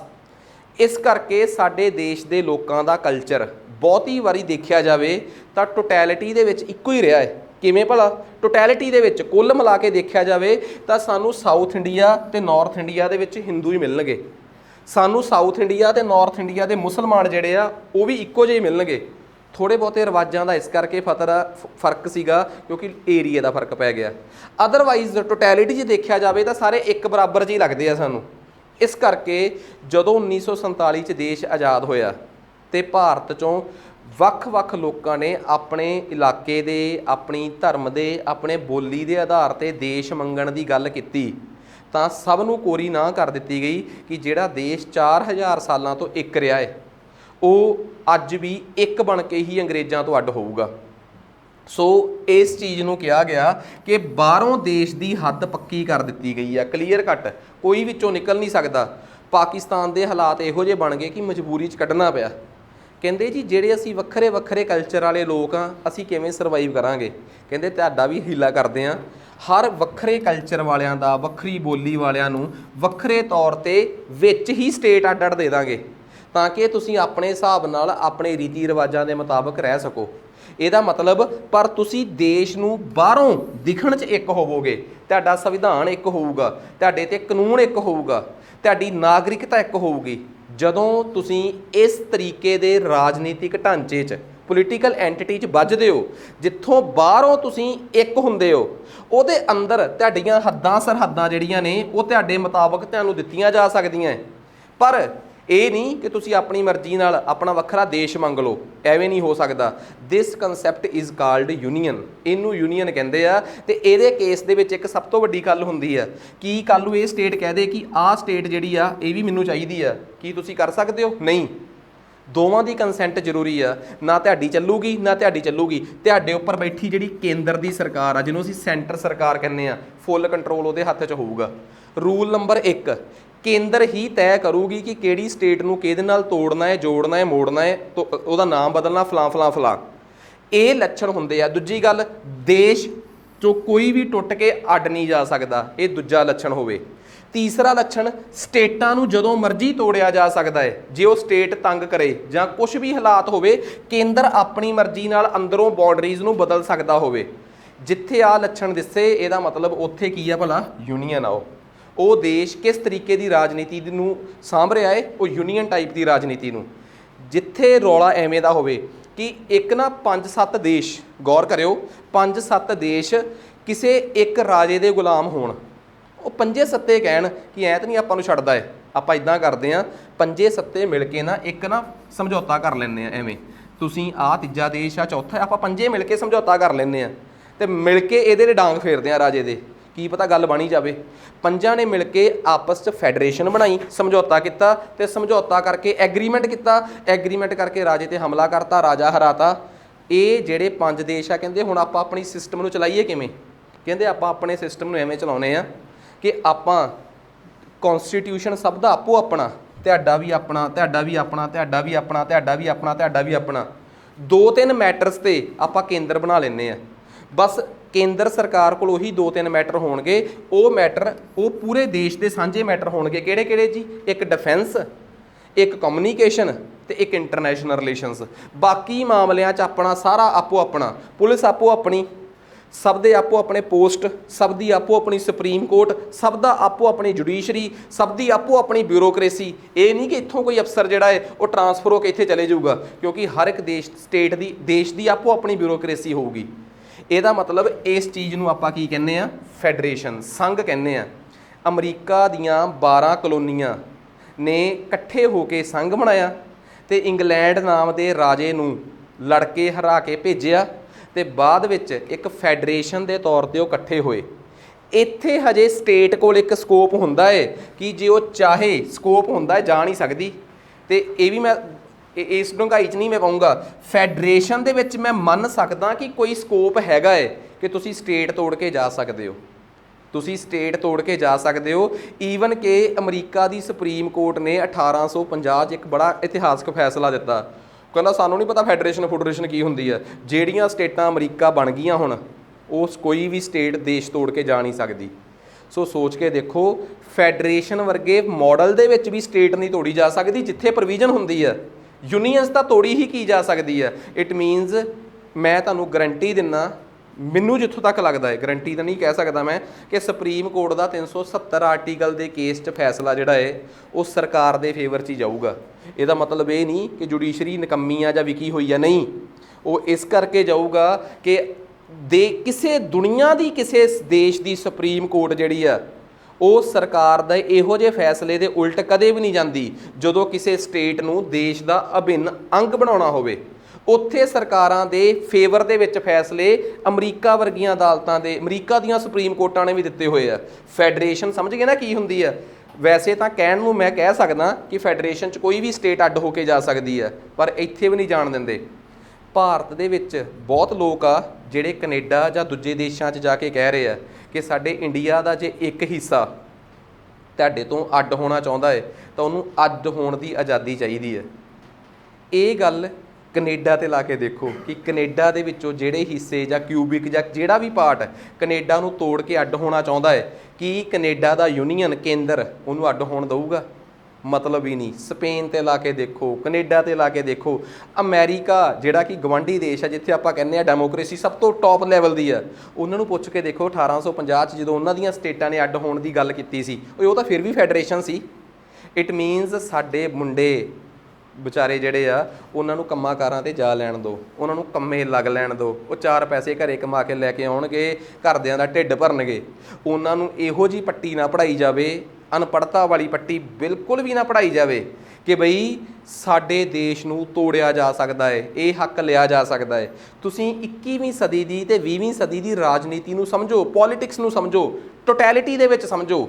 ਮਤਲਬ ਕਿ ਤੁਸੀਂ ਇਹਨੂੰ ਜੀਓ ਪੋਲੀਟਿਕਸ ਦੇ ਮਾਮਲੇ 'ਚ ਸਮਝੋ, ਮਤਲਬ ਭੂਗੋਲਿਕ ਤੇ ਰਾਜਨੀਤਿਕ ਐਂਗਲ ਦੇ ਹਿਸਾਬ ਨਾਲ ਸਮਝੋ। ਮੈਂ ਇੱਕ ਲੜਕੇ ਦੀ ਮਤਲਬ ਪਿਛਲੇ ਸਾਲ ਡੈਥ ਹੋ ਗਈ ਸੀ ਕਾਰ ਐਕਸੀਡੈਂਟ 'ਚ, ਜਿਹੜਾ ਕਿ ਲੀਡਰ ਬਣਿਆ ਹੋਇਆ ਸੀਗਾ, ਆਗੂ ਸੀਗਾ, ਦੀਪ ਸਿੱਧੂ, ਠੀਕ ਆ। ਉਹ ਬਹੁਤ ਸ਼ਬਦ ਵਰਤਦਾ ਹੁੰਦਾ ਸੀ, ਜੀਓ ਪੋਲੀਟਿਕਸ, ਡੀਪ ਸਟੇਟ। ਪਰ ਮੈਂ ਇੱਕ ਗੱਲ ਹਮੇਸ਼ਾ ਕਹਿੰਦਾ ਹੁੰਦਾ ਕਿ ਇਹੋ ਜਿਹੇ ਔਖੇ ਔਖੇ ਸ਼ਬਦ ਵਰਤ ਕੇ ਬੱਚਿਆਂ ਨੂੰ ਉਲਝਾਓ ਨਾ।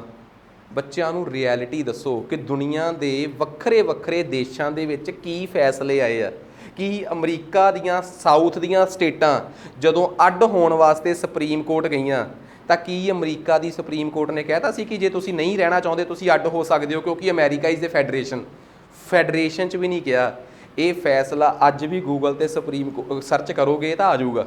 ਸੋ ਇੱਕ ਗੱਲ ਕਲੀਅਰ ਆ। ਤੇ ਇਹ ਕਦੇ ਵੀ ਜਿਹੜਾ ਸਪੇਨ ਦਾ ਪਾਰਟ ਉਹਦੇ ਤੋਂ ਅੱਡ ਹੋਣਾ ਚਾਹੁੰਦਾ, ਕੀ ਸਪੇਨ ਉਹਨੂੰ ਅੱਡ ਕਰ ਦੂਗਾ? ਨਹੀਂ। ਯੂਕੇ ਦਾ ਇੱਕ ਹਿੱਸਾ ਉੱਥੇ ਆ ਮੈਡੀਟੇਰੀਅਨ ਸੀ ਦੇ ਵਿੱਚ ਆ, ਜਿਬਰਾਲਟਰ। ਜੇ ਯੂਕੇ ਉਹਨੂੰ ਅੱਡ ਕਰਕੇ ਦੇ ਦਿੰਦਾ ਮੈਨੂੰ ਤਾਂ ਦੱਸ ਦਿਓ। ਹੁਣ ਤਾਂ ਤੁਸੀਂ ਥੋੜ੍ਹਾ ਬਹੁਤਾ ਜੋਗਰਾਫੀ ਪੜ੍ਹੀ ਹੋਈ ਆ, ਤੁਸੀਂ ਸਟੈਟਿਕ ਜੀਕੇ ਦੇ ਵਿੱਚ ਮੈਂ ਤੁਹਾਨੂੰ ਜਿਬਰਾਲਟਰ ਪੜ੍ਹਾਇਆ ਹੋਇਆ ਹੈ। ਅਸਲ ਦੇ ਵਿੱਚ ਸਮਝ ਪਤਾ ਚੱਕਰ ਕੀ ਹੁੰਦਾ ਹੈ? ਅਸਲ 'ਚ ਅਸੀਂ ਕਦੋਂ ਟਰੈਪ ਹੁੰਦੇ ਆ? ਅਸੀਂ ਹਮੇਸ਼ਾ ਕਿਸੇ ਲੀਡਰ ਦੇ ਭਾਸ਼ਣ 'ਚ ਉਦੋਂ ਟਰੈਪ ਹੁੰਦੇ ਆ ਜਦੋਂ ਸਾਡੀ ਆਪਣੀ ਜਾਣਕਾਰੀ ਘੱਟ ਹੁੰਦੀ ਹੈ।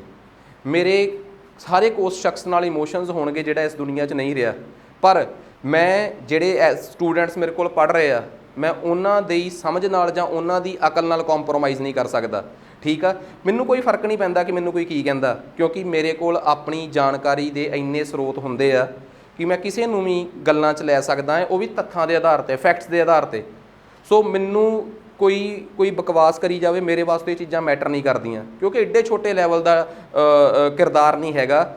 ਸਾਨੂੰ ਤਾਂ ਛੋਟੇ ਹੁੰਦੇ ਡਰਾਇੰਗ ਵਾਲੇ ਮਾਸਟਰ ਨੇ ਇੱਕ ਗੱਲ ਸਿਖਾਈ ਸੀ ਕਿ ਗਾਲ ਉਸ ਪੈਨਸਲ ਵਰਗੀ ਹੁੰਦੀ ਆ ਜਿਹੜੀ ਜੇ ਤੁਸੀਂ ਕਿਸੇ ਨੂੰ ਦਿੱਤੀ ਤੇ ਅਗਲੇ ਨੇ ਫੜ ਲਈ ਤਾਂ ਉਹਦੇ ਕੋਲ ਚਲੇਗੀ, ਜੇ ਉਹਨੇ ਜਵਾਬ ਦੇਤਾ ਉਹ ਗਾਲ ਤੁਹਾਨੂੰ ਹੀ ਜਾਊਗੀ, ਠੀਕ ਆ।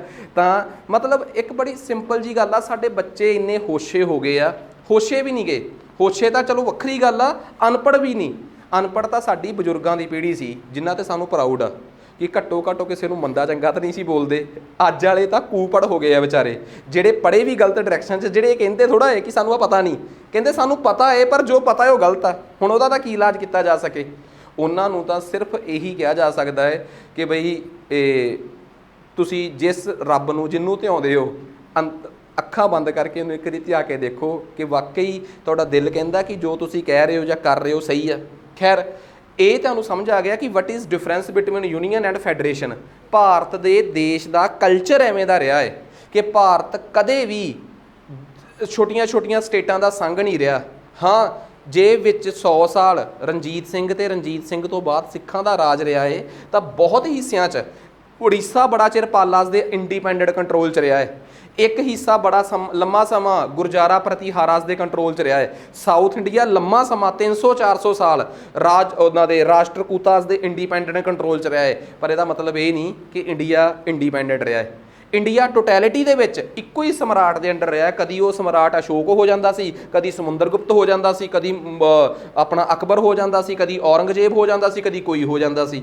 ਸੋ ਇਸ ਕਰਕੇ ਭਾਰਤ ਦਾ ਸ਼ੁਰੂ ਤੋਂ ਹੀ ਕਲਚਰ ਯੂਨਾਈਟਡ ਜਿਹਾ ਰਿਹਾ ਹੈ, ਏਕਤਾ ਵਾਲਾ ਰਿਹਾ ਹੈ। ਇਸੇ ਕਰਕੇ ਭਾਰਤ ਨੇ ਜਦੋਂ ਆਜ਼ਾਦੀ ਚੁਣੀ ਤਾਂ ਯੂਨੀਅਨ ਦੇ ਤੌਰ 'ਤੇ ਚੁਣੀ। ਯਾਦ ਰੱਖਿਓ, ਇੰਡੀਆ ਆਪਣੇ ਵਰਗਾ ਇੱਕੋ ਹੀ ਦੇਸ਼ ਥੋੜ੍ਹਾ ਹੈ। ਆ ਜਿਹੜੇ ਕੈਨੇਡਾ ਦੀ ਆਪਾਂ ਦੁਹਾਈ ਪਾਉਂਦੇ ਆ, Canada is also A union. Canada ਦੇ ਵਿੱਚ ਕੋਈ ਵੀ ਪ੍ਰੋਵਿੰਸ ਅੱਡ ਹੋਣ ਦੀ ਗੱਲ ਨਹੀਂ ਕਰ ਸਕਦੀ।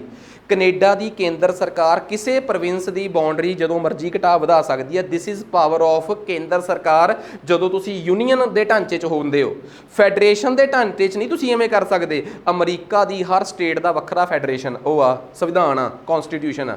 ਸੋ ਸਭ ਤੋਂ ਪਹਿਲਾਂ ਤਾਂ ਮੈਂ ਉਮੀਦ ਕਰਦਾ ਕਿ ਆਹ ਸ਼ਬਦ ਜਿਹੜਾ ਹੈ ਇਹ ਕਲੀਅਰ ਹੋਣਾ ਚਾਹੀਦਾ ਹੈ। ਚਲੋ ਇਹ ਤਾਂ ਗੱਲ ਕਲੀਅਰ ਹੋ ਗਈ। ਮਤਲਬ ਯੂਨੀਅਨ ਸ਼ਬਦ ਸਮਝ ਆ ਗਿਆ ਕਿ ਇੰਡੀਆ ਦੇ ਕੇਸ 'ਚ ਯੂਨੀਅਨ ਕਿਉਂ ਲਿਖਿਆ ਹੈ। ਇੰਡੀਆ ਦੇ ਕੇਸ 'ਚ ਸੰਵਿਧਾਨ ਦੇ ਪਹਿਲੇ ਭਾਗ ਦੇ ਪਹਿਲੇ ਆਰਟੀਕਲ 'ਚ ਐਵੇਂ ਕਿਉਂ ਨਹੀਂ ਲਿਖਿਆ ਫੈਡਰੇਸ਼ਨ ਐਂਡ ਇਟਸ ਟੈਰੀਟਰੀ, ਕਿਉਂ ਲਿਖਿਆ ਗਿਆ ਯੂਨੀਅਨ ਐਂਡ ਇਟਸ ਟੈਰੀਟਰੀ? ਨਾਮ ਸਮਝ ਆ ਗਿਆ। ਖੈਰ ਹੁਣ ਆ ਗਿਆ ਟੈਰੀਟਰੀ, ਇਹਦੀ ਸਰਜ਼ਮੀਨ। ਭਾਰਤ ਦੀ ਜ਼ਮੀਨ ਕਿਹੜੀ ਆ? ਹੁਣ ਲੋਕਾਂ ਨੂੰ ਜਾਂ ਆਪਣੇ ਵਰਗੇ ਆਮ ਬੰਦਿਆਂ ਨੂੰ ਇੰਡੀਆ ਦੀ ਟੈਰੀਟਰੀ ਹੀ ਸਮਝ ਨਹੀਂ ਆਉਂਦੀ ਕਿ what is territory of India. ਹੁਣ ਮੈਂ ਇੱਥੇ ਇੰਡੀਆ ਦੀ ਟੈਰੀਟਰੀ ਲਿਖਣ ਜਾ ਰਿਹਾ। ਗੌਰ ਕਰਿਓ ਇੰਡੀਆ ਦੀ ਟੈਰੀਟਰੀਜ਼ 'ਚ ਕੀ ਕੀ ਆਉਂਦਾ ਹੈ। ਮੈਂ ਫਿਰ ਤੁਹਾਨੂੰ ਸਵਾਲ ਪਾਉਂਗਾ, territory is greater than equal to S, territory is greater than S, territory is less than S, territory is less than equal to S. ਦੱਸੋ ਕੀ ਆ? ਹੁਣ ਸਮਝਣ ਦੀ ਕੋਸ਼ਿਸ਼ ਕਰਿਓ ਇੰਡੀਆ ਦੇ ਕੇਸ 'ਚ ਕੀ ਹੈ। ਤਾਂ ਹੁਣ ਤੁਸੀਂ ਇੱਕ ਗੱਲ ਬੜੀ ਕਲੀਅਰ ਸਮਝਿਓ, ਭਾਰਤ ਦੀ ਜ਼ਮੀਨ ਕੀ ਆ? ਸਰਜ਼ਮੀਨ ਜਿਹਨੂੰ ਆਪਾਂ ਕਹਿੰਦੇ ਆ। ਤੁਸੀਂ ਇਹ ਦੱਸੋਗੇ ਕਿ Punjab, Haryana, UP, Gujarat, Maharashtra, Kerala, Karnataka, is it a part of India? Yes. Is it territory of India? Yes. ਇਹਦਾ ਇੰਡੀਆ ਦੀ ਜ਼ਮੀਨ ਦੇ ਵਿੱਚ ਆ ਗਏ ਇੰਡੀਆ ਦੇ ਕੀ ਭਲਾ? ਰਾਜ। ਕੀ ਆ ਗਏ? ਰਾਜ। ਹਾਂ, ਬਸ ਭਾਰਤ ਦੀ ਟੈਰੀਟਰੀ ਦੇ ਵਿੱਚ ਇਕੱਲੇ ਭਾਰਤ ਦੇ ਰਾਜ ਹੀ ਆਉਣਗੇ ਜਾਂ ਕੁਝ ਹੋਰ ਵੀ ਆਊਗਾ? ਹੋਰ ਕੀ ਆ? Union territories. ਭਾਰਤ ਦੇ ਵਿੱਚ ਨਾ ਥੋੜੀ ਜਿਹੀ ਟੈਰੀਟਰੀ ਐਵੇਂ ਦੀ ਵੀ ਆ ਜਿਹੜੀ ਕਿਸੇ ਸਟੇਟ ਦੀ ਨਹੀਂ। That is directly controlled by ਕੌਣ? ਕੇਂਦਰ।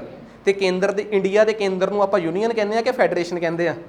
ਯੂਨੀਅਨ ਕਹਿੰਦੇ ਆ। ਇਸ ਕਰਕੇ ਉਹ ਯੂਨੀਅਨ ਦੀ ਟੈਰੀਟਰੀ ਆ। ਸੋ ਯਾਦ ਰੱਖਿਓ ਯੂਨੀਅਨ ਕੇਂਦਰ ਦਾ ਹੀ ਨਾਮ ਹੁੰਦਾ ਹੈ, ਪਰ ਯੂਨੀਅਨ ਕੇਂਦਰ ਦਾ ਨਾਮ ਉਦੋਂ ਪੈਂਦਾ ਹੈ ਜਦੋਂ ਕੇਂਦਰ ਸਰਕਾਰ ਦੇ ਹੱਥ 'ਚ ਤਾਕਤਾਂ ਜ਼ਿਆਦੀਆਂ ਹੋਣ। ਜਿੱਥੇ ਕੇਂਦਰ ਦੇ ਸਰਕਾਰ 'ਚ, ਕੇਂਦਰ ਦੇ ਹੱਥ 'ਚ ਤਾਕਤਾਂ ਵੱਧ ਨਾ ਹੋਣ, ਹਰ ਸਟੇਟ ਦਾ ਵੱਖਰਾ ਸੰਵਿਧਾਨ ਹੋਵੇ, ਉਸ ਦੇਸ਼ 'ਚੋਂ ਆਪਣੀ ਸੈਂਟਰ ਦੀ ਸਰਕਾਰ ਨੂੰ ਯੂਨੀਅਨ ਸਰਕਾਰ ਨਹੀਂ ਕਹਿੰਦੇ। ਕੀ ਕਹਿੰਦੇ ਆ? Federal government. ਕੀ ਕਹਿੰਦੇ ਆ? ਅਮਰੀਕਾ ਆਪਣੀ ਸੈਂਟਰ ਦੀ ਸਰਕਾਰ ਨੂੰ ਫੈਡਰਲ ਗੌਰਮੈਂਟ ਕਹਿੰਦਾ ਹੈ। ਕੈਨੇਡਾ ਆਪਣੀ ਸੈਂਟਰ ਦੀ ਸਰਕਾਰ ਨੂੰ ਯੂਨੀਅਨ ਗੌਰਮੈਂਟ ਕਹਿਣਗੇ। ਹਾਂ, ਉਹ ਕਹਿਣਗੇ ਨਾ ਜੀ ਕੈਨੇਡਾ, ਸਾਡੇ ਤੋਂ ਉੱਥੇ ਸੁਣਿਆ ਹੋਇਆ ਕਿ ਉੱਥੇ ਫੈਡਰਲ ਸ਼ਬਦ ਕੈਨੇਡਾ 'ਚ ਵਰਤਿਆ ਜਾਂਦਾ ਹੈ। ਉਹ ਕਹੀ ਜਾਣ ਯਾਰ ਜੋ ਮਰਜ਼ੀ। ਤੇ ਮੈਂ ਇਹ ਫਿਰ ਜੇ ਉੱਥੇ ਕੇਂਦਰ ਦੀ ਵੱਧ ਚੱਲਦੀ ਆ, ਉੱਥੇ ਯੂਨੀਅਨ ਕਹਿਣਾ ਚਾਹੀਦਾ, ਫਿਰ ਉੱਥੇ ਫੈਡਰਲ ਗੌਰਮੈਂਟ ਕਿਉਂ ਕਹਿੰਦੇ ਆ ਕੈਨੇਡਾ ਵਾਲੇ? ਉਹ ਕਈ ਵਾਰੀ ਪਤਾ ਕੀ ਹੁੰਦਾ, ਬੜੀ ਛੋਟੀ ਜੀ ਗੱਲ ਆ ਕਿ ਇੱਕ ਛੋਟੇ ਜਿਹੇ ਜਵਾਕ ਦਾ ਕਿਸੇ ਨੇ ਨਾਮ ਰੱਖਤਾ ਘਰਦਿਆਂ ਨੇ ਹੈਪੀ ਇੰਸਪੈਕਟਰ। ਠੀਕ ਆ, ਵੱਡਾ ਹੋ ਕੇ ਉਹ ਜੋ ਮਰਜ਼ੀ ਕਰੀ ਜਾਵੇ, ਭਾਵੇਂ ਉਹ ਨਿੱਤ ਚੋਰੀਆਂ ਕਰੇ, ਪਰ ਉਹਦਾ ਨਾਮ ਹੈਪੀ ਇੰਸਪੈਕਟਰ ਨਾਲ ਰੱਖਣ ਨਾਲ ਕੀ ਉਹ ਪੁਲਿਸ 'ਚ ਭਰਤੀ ਹੋ ਗਿਆ? ਨਹੀਂ। ਵੈਸੇ ਵੀ ਜਿਸ ਤਰੀਕੇ ਦਾ ਸਿਸਟਮ ਪੰਜਾਬ 'ਚ ਪੇਪਰ ਲੈਣ ਦਾ ਬਣਿਆ ਹੋਇਆ ਹੈ, ਮਾੜੇ ਤੇੜੇ ਬੰਦੇ ਲਈ ਤਾਂ ਪੇਪਰ ਭਰਤੀ ਸਬ ਇੰਸਪੈਕਟਰ ਲੱਗਣਾ ਹੀ ਬਹੁਤ ਔਖਾ ਹੈ। ਠੀਕ ਆ, ਯਾਨੀ ਕਿ ਇੰਨੇ ਕਨਸੈਪਚੁਅਲ ਕਲੈਰਿਟੀ ਹੋਣ ਤੋਂ ਬਾਅਦ ਵੀ ਤੁਹਾਨੂੰ ਇਹ ਨਹੀਂ ਪਤਾ ਕਿ TCS ਇਹ ਸਵਾਲ ਪੁੱਛ ਲੇ ਕਿ ਚੱਪਲ ਕਿੰਨੇ ਬਣਾਈ ਆ, ਜੁੱਤੇ ਕਿੰਨੇ ਬਣਾਏ ਆ, ਐਨਕ ਦੀ ਖੋਜ ਕਿੰਨੇ ਕੀਤੀ ਆ। ਜਦੋਂ ਇਹੋ ਜਿਹੀ ਸੰਸਥਾ ਦੇ ਹੱਥ 'ਚ ਪੇਪਰ ਹੋਊਗਾ, ਕਦੇ ਕੋਈ ਭੁਲੇਖਾ ਨਾ ਪਾਇਓ ਕਿ TCS ਦਾ ਲੈਵਲ ਜ਼ਿਆਦਾ ਹੈ, ਇਸ ਕਰਕੇ ਲੋਕ ਕਹਿ ਰਹੇ ਆ ਕਿ TCS ਦਾ ਪੇਪਰ ਨਹੀਂ। ਅਸੀਂ ਇੱਕ ਗੱਲ ਕਹਿੰਦੇ ਆ ਕਿ PPSC ਨੂੰ ਦੇ ਦਿਓ ਭਾਵੇਂ ਪੇਪਰ, ਪਰ ਘੱਟੋ ਘੱਟ TCS ਵਰਗੀ ਸੰਸਥਾ ਦੇ ਹੱਥ 'ਚ ਪੇਪਰ ਨਹੀਂ ਜਾਣਾ ਚਾਹੀਦਾ। ਇਹ ਥੋੜ੍ਹਾ ਹੈ ਕਿ ਉਹ ਕੇਂਦਰ ਦੇ ਪੇਪਰ ਲੈਂਦੀ ਆ ਅਤੇ ਇੰਟੈਲੀਜੈਂਟ ਹੀ ਹੋ ਗਈ ਨਾ। ਕੇਂਦਰ ਦੇ ਪੇਪਰ ਜਿਹੜੇ ਵਧੀਆ ਪੇਪਰ ਆ UPSC ਦੇ, ਉਹ ਨਹੀਂ ਉਹ TCS ਤੋਂ ਦਵਾ ਲੈਂਦੇ, ਕਿਉਂਕਿ ਉਹਨਾਂ ਨੂੰ ਪਤਾ ਹੈ। ਜਾਂ TCS ਦੇ ਗੱਲ 'ਚ ਗੁੱਠਾ ਦਿਓ ਕਿ ਬਈ ਸਟੈਂਡਰਡ ਦੇ ਸਵਾਲ ਹੋਣੇ ਚਾਹੀਦੇ, ਪਤਾ ਲੱਗਣਾ ਚਾਹੀਦਾ ਕਿ ਇਹਨਾਂ ਸਵਾਲਾਂ 'ਚ ਲੌਜਿਕ ਆ। ਚੱਪਲ ਕਿੰਨੇ ਬਣਾਈਆਂ, ਬੂਟ ਕਿੰਨੇ ਬਣਾਇਆ, ਸਵਾਲ ਪਾਉਣ ਵਾਲੇ ਆ। ਮੀਨਸ ਇਹੋ ਜਿਹੇ ਹੂ ਇਜ਼, ਵੈਨ ਇਜ਼, ਫਲਾਣਾ ਇਜ਼। ਯਾਰ ਘੱਟੋ ਘੱਟ ਲੌਜਿਕ ਹੋਵੇ। ਬੰਦਾ ਇਹ ਕਵੇ ਕਿ ਇਹਨੂੰ ਨਾ 4 ਇਵੈਂਟ ਪਾਏ ਆ, ਆਹ ਘਟਨਾਵਾਂ ਦੱਸੀਆਂ, ਦੱਸੋ ਇਹਨਾਂ 'ਚੋਂ ਪਹਿਲੀ ਘਟਨਾ ਕਿਹੜੀ ਵਾਪਰੀ ਆ। ਬੰਦਾ ਦਿਮਾਗ ਲਾਵੇ, ਬੰਦੇ ਦਾ ਦਿਮਾਗ ਚੱਲੇ, ਪਤਾ ਲੱਗੇ ਯਾਰ ਲੈਵਲ ਦਾ ਪੇਪਰ ਆਇਆ। ਅਸੀਂ ਔਖੇ ਪੇਪਰ ਦੇਣ ਤੋਂ ਡਰਦੇ ਹਾਂ। ਤੁਹਾਡੇ 'ਚੋਂ ਕਿਹੜਾ ਬੰਦਾ ਸੀ ਜਿਹੜਾ ਐਕਸਾਈਜ਼ ਦਾ ਪੇਪਰ ਸੌਖਾ ਸੀ, 70-80 ਨੰਬਰ ਵਾਲਾ ਲੱਗ ਗਿਆ, ਪੇਪਰ ਥੋੜ੍ਹਾ ਸੌਖਾ ਸੀਗਾ ਪਰ ਲੈਵਲ ਸੀ, ਤੁਹਾਡੇ 'ਚੋਂ ਕਿਸੇ ਨੂੰ ਇਤਰਾਜ਼ ਨਹੀਂ ਸੀ ਉਸ ਪੇਪਰ 'ਤੇ। ਸੋ ਇਹੋ ਜਿਹੀਆਂ ਚੀਜ਼ਾਂ ਮੈਟਰ ਕਰਦੀਆਂ। ਖੈਰ ਆ ਜਾਓ ਆਪਾਂ ਆਪਣੇ ਮੁੱਦੇ 'ਤੇ ਵਾਪਸ ਚੱਲਦੇ ਹਾਂ। ਭਾਰਤ ਦੇ ਕੇਸ ਦੇ ਵਿੱਚ ਕੁਝ ਇਲਾਕੇ ਇਹੋ ਜਿਹੇ ਆ ਜਿਹੜੇ ਸਿੱਧੇ ਕੇਂਦਰ ਦੁਆਰਾ ਕੰਟਰੋਲਡ ਨੇ, ਪਰ ਇੰਡੀਆ ਦੇ ਵਿੱਚ ਉਹਨਾਂ ਨੂੰ ਯੂਨੀਅਨ ਟੈਰੀਟਰੀਜ਼ ਕਿਹਾ ਜਾਂਦਾ, ਕਿਉਂਕਿ ਜਿਹੜਾ ਦੇਸ਼ ਜਿੱਥੇ ਕੇਂਦਰ ਵੱਧ ਤਾਕਤਵਰ ਹੋਊਗਾ ਨਾ, ਉੱਥੇ ਕੇਂਦਰ ਨੂੰ ਯੂਨੀਅਨ ਕਿਹਾ ਜਾਂਦਾ ਹੈ। ਜਿੱਥੇ ਕੇਂਦਰ ਵੱਧ ਤਾਕਤਵਰ ਨਾ ਹੋਵੇ, ਸੂਬਿਆਂ ਦੇ ਆਪਣੇ ਸੰਵਿਧਾਨ ਹੋਣ, ਆਪਣੀਆਂ ਸੁਪਰੀਮ ਕੋਰਟਾਂ, ਆਪਣੀ ਬਿਊਰੋਕ੍ਰੇਸੀ, ਭਾਰਤ ਦੇ ਵਿੱਚ ਸਟੇਟਾਂ ਦੀ ਆਪਣੀ ਅਫਸਰਸ਼ਾਹੀ ਥੋੜ੍ਹਾ ਹੈ। ਦੱਸੋ ਮੈਨੂੰ, ਪੰਜਾਬ ਦਾ ਜਿਹੜਾ DC ਆ, ਪੰਜਾਬ ਦੇ ਕਿਸੇ ਜ਼ਿਲ੍ਹੇ ਦਾ DC ਆ, ਉਹ PPS ਆ ਕਿ IPS ਆ, IAS ਆ ਕਿ PCS ਆ? IAS ਆ, ਇਹਦਾ ਮਤਲਬ ਉਹ ਕੇਂਦਰ ਦੁਆਰਾ ਭੇਜਿਆ ਗਿਆ ਅਫਸਰ ਆ। ਸਾਡੀ ਤੇ ਬਿਊਰੋਕ੍ਰੇਸੀ ਵੀ ਆਪਣੀ ਨਹੀਂ ਹੈਗੀ, ਸਿਰਫ ਲੋਅਰ ਬਿਊਰੋਕ੍ਰੇਸੀ ਆਪਣੀ ਆ। ਅਸੀਂ SDM ਆਪਣਾ ਲਾ ਸਕਦੇ ਹਾਂ, ਹੱਦ ਆਪਣਾ ਮਤਲਬ ਕਿ ADC ਆਪਣਾ ਲਾ ਸਕਦੇ ਹਾਂ। ਤੇ ਪੁਲਿਸ ਦੇ ਮਾਮਲੇ ਦੇ ਵਿੱਚ ਮਸਾਂ ਰੋ ਕੇ ਹੁਣ ਤਾਂ ਉਹ ਵੀ ਖਤਮ ਕਰਤਾ। ਬਾਦਲ ਸਾਹਿਬ ਹੁੰਦੇ ਸੀ ਇੱਕ ਹਿੰਮਤੀ ਮੁੱਖ ਮੰਤਰੀ, ਧੱਕੇ ਨਾਲ PPS ਬੰਦੇ ਨੂੰ ਹੀ SSP ਲਾ ਦਿੰਦੇ ਸੀਗੇ। ਹੁਣ ਵੀ ਲਾ ਲੈਂਦੀਆਂ ਸਰਕਾਰਾਂ, ਪਰ ਇਸ ਤੋਂ ਉੱਪਰਲੇ ਲੈਵਲ ਦਾ ਤਾਂ ਤੁਸੀਂ ਅਫਸਰ PPS ਅਫਸਰ SSP ਤੋਂ ਉੱਪਰਲੇ ਲੈਵਲ ਤੇ ਤਾਂ ਲੈ ਕੇ ਹੀ ਨਹੀਂ ਜਾ ਸਕਦੇ। ਜ਼ਿਲ੍ਹੇ ਦਾ ਮੁਖੀ ਤੁਹਾਨੂੰ IPS ਹੀ ਲਾਉਣਾ ਪੈਂਦਾ ਹੈ, ਧੱਕਾ ਧੁੱਕਾ ਕਰਕੇ ਤੁਹਾਡੇ ਗੱਲ ਆ, ਅਦਰਵਾਈਜ਼ ਤੁਹਾਨੂੰ IPS ਹੀ ਲਾਉਣਾ ਪੈਂਦਾ ਹੈ। ਇਟ ਮੀਨਸ ਤੁਹਾਡੀ ਤਾਂ ਬਿਊਰੋਕ੍ਰੇਸੀ ਵੀ, ਟੌਪ ਬਿਊਰੋਕ੍ਰੇਸੀ ਵੀ ਆਪਣੀ ਨਹੀਂ ਹੈਗੀ, ਉਹ ਵੀ ਕੇਂਦਰ ਦੀ ਹੈ। ਸਮਝ ਗਏ ਨਾ ਗੱਲ। ਸੋ ਜਿੱਥੇ ਕੇਂਦਰ ਦਾ ਇੰਨਾ ਦਬਾਅ ਹੋਵੇ ਉੱਥੇ ਕੇਂਦਰ ਸਰਕਾਰ ਨੂੰ ਯੂਨੀਅਨ ਕਿਹਾ ਜਾਂਦਾ ਹੈ। ਤੇ ਜੇ ਯੂਨੀਅਨ ਦੀ ਸਾਡੇ ਦੇਸ਼ 'ਚ ਕੋਈ ਜ਼ਮੀਨ ਆਪਣੀ ਆ, ਉਹਨੂੰ ਯੂਨੀਅਨ ਟੈਰੀਟਰੀ, ਇਹਦਾ ਮਤਲਬ ਉਹਨੂੰ ਮੈਂ ਕਹੂੰਗਾ ਕੇਂਦਰ ਸ਼ਾਸਿਤ ਪ੍ਰਦੇਸ਼। ਕੀ ਕਹੂੰਗਾ? ਕੇਂਦਰ ਸ਼ਾਸਿਤ ਪ੍ਰਦੇਸ਼। ਪਲੱਸ ਇਸ ਤੋਂ ਬਿਨਾਂ ਭਾਰਤ 'ਚ ਹੋਰ ਕੋਈ ਟੈਰੀਟਰੀ ਹੈਗੀ ਆ? ਇੰਡੀਆ ਦੀ ਟੈਰੀਟਰੀ ਦੇ ਵਿੱਚ ਸਟੇਟਸ ਆ ਗਈਆਂ, ਯੂਨੀਅਨ ਟੈਰੀਟਰੀਜ਼ ਆ ਗਈਆਂ, ਕੁਝ ਹੋਰ ਟੈਰੀਟਰੀ ਇੰਡੀਆ ਦੀ? ਹਾਂਜੀ, ਕਿਹੜੀ? ਆਈਲੈਂਡਸ। ਆਈਲੈਂਡਸ ਜਿਹੜੇ ਆ, ਇਹਨਾਂ ਦਾ ਇੱਕ ਸਵਾਲ ਆ ਕਿ ਟਾਪੂ ਜਾਂ ਤਾਂ ਸਟੇਟਾਂ ਹੁੰਦੇ ਆ ਤੇ ਜਾਂ ਯੂਨੀਅਨ ਟੈਰੀਟਰੀਜ਼। ਕਿਹੜੇ ਟਾਪੂ ਆ ਸਾਡੇ ਦੇਸ਼ 'ਚ? ਲਕਸ਼ਦਵੀਪ ਮੈਨੂੰ ਪਤਾ ਯੂਨੀਅਨ ਟੈਰੀਟਰੀ ਆ। ਅੰਡੇਮਾਨ ਉਹ ਵੀ ਯੂਨੀਅਨ ਟੈਰੀਟਰੀ ਆ। ਇਟ ਮੀਨਸ ਮੈਂ ਇਹਦੇ 'ਚ ਕਵਰ ਕਰ ਲਿਓ। ਹੋਰ ਕੁਛ? ਪਾਣੀ, ਸੀ ਨੂੰ ਅਸੀਂ ਆਪਣੀ ਜ਼ਮੀਨ ਨਹੀਂ ਕਹਿ ਸਕਦੇ। ਉਹਦੀ ਵਜ੍ਹਾ ਇੱਕ ਆ ਕਿਉਂਕਿ ਉਹ ਪਾਣੀ ਹੋ ਗਿਆ। ਇੱਥੇ ਸਿਰਫ ਤੇ ਸਿਰਫ ਜ਼ਮੀਨ ਦੀ ਗੱਲ ਕਰ ਰਿਹਾ ਮੈਂ, ਜੋ ਭਾਰਤ ਦੀ ਹੱਦ ਆ। ਭਾਰਤ ਦੇ ਅੰਦਰ ਦੀਆਂ ਲੇਕਸ ਜਿਹੜੀਆਂ ਹੁਣ ਤੁਹਾਡੇ ਦਿਮਾਗ 'ਚ ਆਊਗਾ ਕਿ ਅੰਦਰ ਝੀਲਾਂ ਜਿਹੜੀਆਂ ਉਹ ਜਿਹੜੀ ਸਟੇਟ 'ਚ ਆਉਂਦੇ ਦੇ ਕੰਟਰੋਲ 'ਚ ਆ ਗਈਆਂ। ਠੀਕ ਆ, ਜੇ UT 'ਚ ਆ ਤਾਂ UT ਦੀਆਂ ਹੋ ਗਈਆਂ। ਹੋਰ ਦੇਖੋ ਕੋਈ ਗੱਲ, ਤੁਹਾਡਾ ਸਵਾਲ ਹੋਣਾ ਚਾਹੀਦਾ, ਕੋਈ ਚੱਕਰ ਹੀ ਨਹੀਂ, ਮੈਂ ਉਹਦਾ ਜਵਾਬ ਦਊਂਗਾ। ਬਿਕੋਜ਼ ਜੇ ਕਨਸੈਪਚੁਅਲ ਕਲੈਰਿਟੀ ਹੋਊਗੀ ਤਾਂ ਗੱਲ ਬਣੂਗੀ।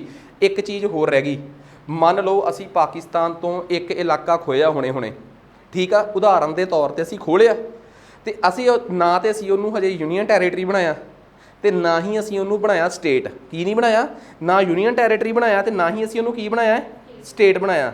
ਸੋ ਜੇ ਅਸੀਂ ਉਹਨੂੰ ਯੂਨੀਅਨ ਟੈਰੀਟਰੀ ਜਾਂ ਸਟੇਟ ਨਹੀਂ ਬਣਾਇਆ, ਇਸ ਕੇਸ ਦੇ ਵਿੱਚ ਉਹ ਹਜੇ ਨਾ ਤਾਂ UT ਆ ਤੇ ਨਾ ਹੀ ਉਹ ਸਟੇਟ ਆ, ਉਹ ਹਜੇ ਵੀ ਕਬਜ਼ਾਈ ਹੋਈ ਜ਼ਮੀਨ ਹੀ ਆ। ਉਹਨੂੰ ਕਹਿੰਦੇ ਆ ਅਕਵਾਇਰਡ ਟੈਰੀਟਰੀ, ਕਬਜ਼ੇ ਵਾਲੀ ਜ਼ਮੀਨ।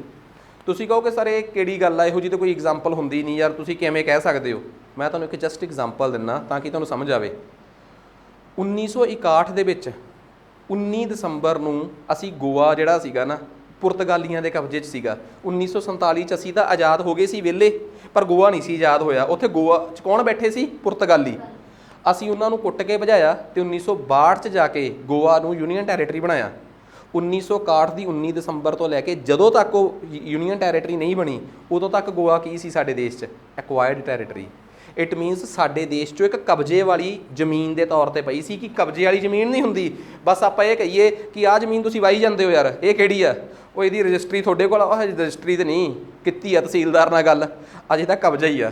ਇਹਨੂੰ ਕਹਿੰਦੇ ਆ ਕਬਜ਼ੇ ਵਾਲੀ ਜ਼ਮੀਨ। ਤੇ ਭਾਰਤ ਕੋਲ ਵੀ ਅਸੀਂ ਪੁਡੂਚੇਰੀ ਅਸੀਂ 1954 'ਚ ਫਰਾਂਸ ਵਾਲਿਆਂ ਤੋਂ ਖੋਲ੍ਹਿਆ ਸੀ ਤੇ 1962 'ਚ ਜਾ ਕੇ ਅਸੀਂ ਪੁਡੂਚੇਰੀ ਨੂੰ ਯੂਨੀਅਨ ਟੈਰੀਟਰੀ ਬਣਾਇਆ।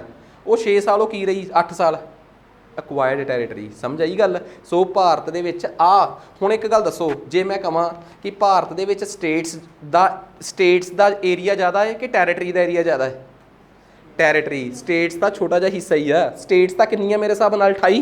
28 ਸਟੇਟਸ ਤੋਂ ਬਾਅਦ 7। ਅੱਜ ਦੇ ਜ਼ਮਾਨੇ 'ਚ ਆਹ ਚੀਜ਼ 0 ਆ, ਪਰ ਕੀ ਹਮੇਸ਼ਾ ਹੀ 0 ਰਹੂਗੀ? ਨਹੀਂ ਯਾਰ, ਐਵੇਂ ਥੋੜ੍ਹਾ ਹੈ। ਕਦੇ ਵੀ ਸਾਡਾ ਮੂਡ ਬਣਿਆ, ਕੀ ਪਤਾ ਮੋਦੀ ਜੀ ਕਹਿਣ ਕਿ ਸਿੰਧ ਲਿਆਓ ਖਿੱਚ ਕੇ, ਆਪਾਂ ਸਿੰਧ 'ਤੇ ਕਬਜ਼ਾ ਕਰਿਆ ਤੇ ਸਿੰਧ ਨੂੰ ਅਸੀਂ ਹਜੇ ਇੰਡੀਆ 'ਚ ਮਿਲਾ ਕੇ ਸਟੇਟ ਨਾ ਬਣਾਈਏ, ਨਾ ਹੀ ਯੂਨੀਅਨ ਟੈਰੀਟਰੀ ਬਣਾਈਏ, ਕੀ ਪਤਾ 5-7 ਸਾਲ ਉਹ ਐਕਵਾਇਰਡ ਟੈਰੀਟਰੀ ਹੀ ਰਵੇ।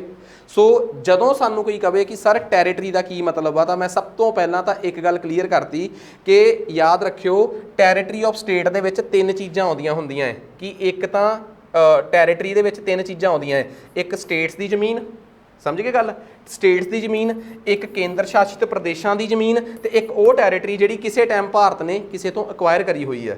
ਸੋ 3 ਚੀਜ਼ਾਂ ਮਿਲ ਕੇ ਭਾਰਤ ਦੀ ਜ਼ਮੀਨ ਬਣਾਉਂਦੀਆਂ, ਟੈਰੀਟਰੀ ਬਣਾਉਂਦੀਆਂ। ਜੇ ਕਿਸੇ ਨੂੰ ਸਮਝ ਆਈ ਹੈ ਗੱਲ ਤਾਂ ਕਲੀਅਰ ਆ।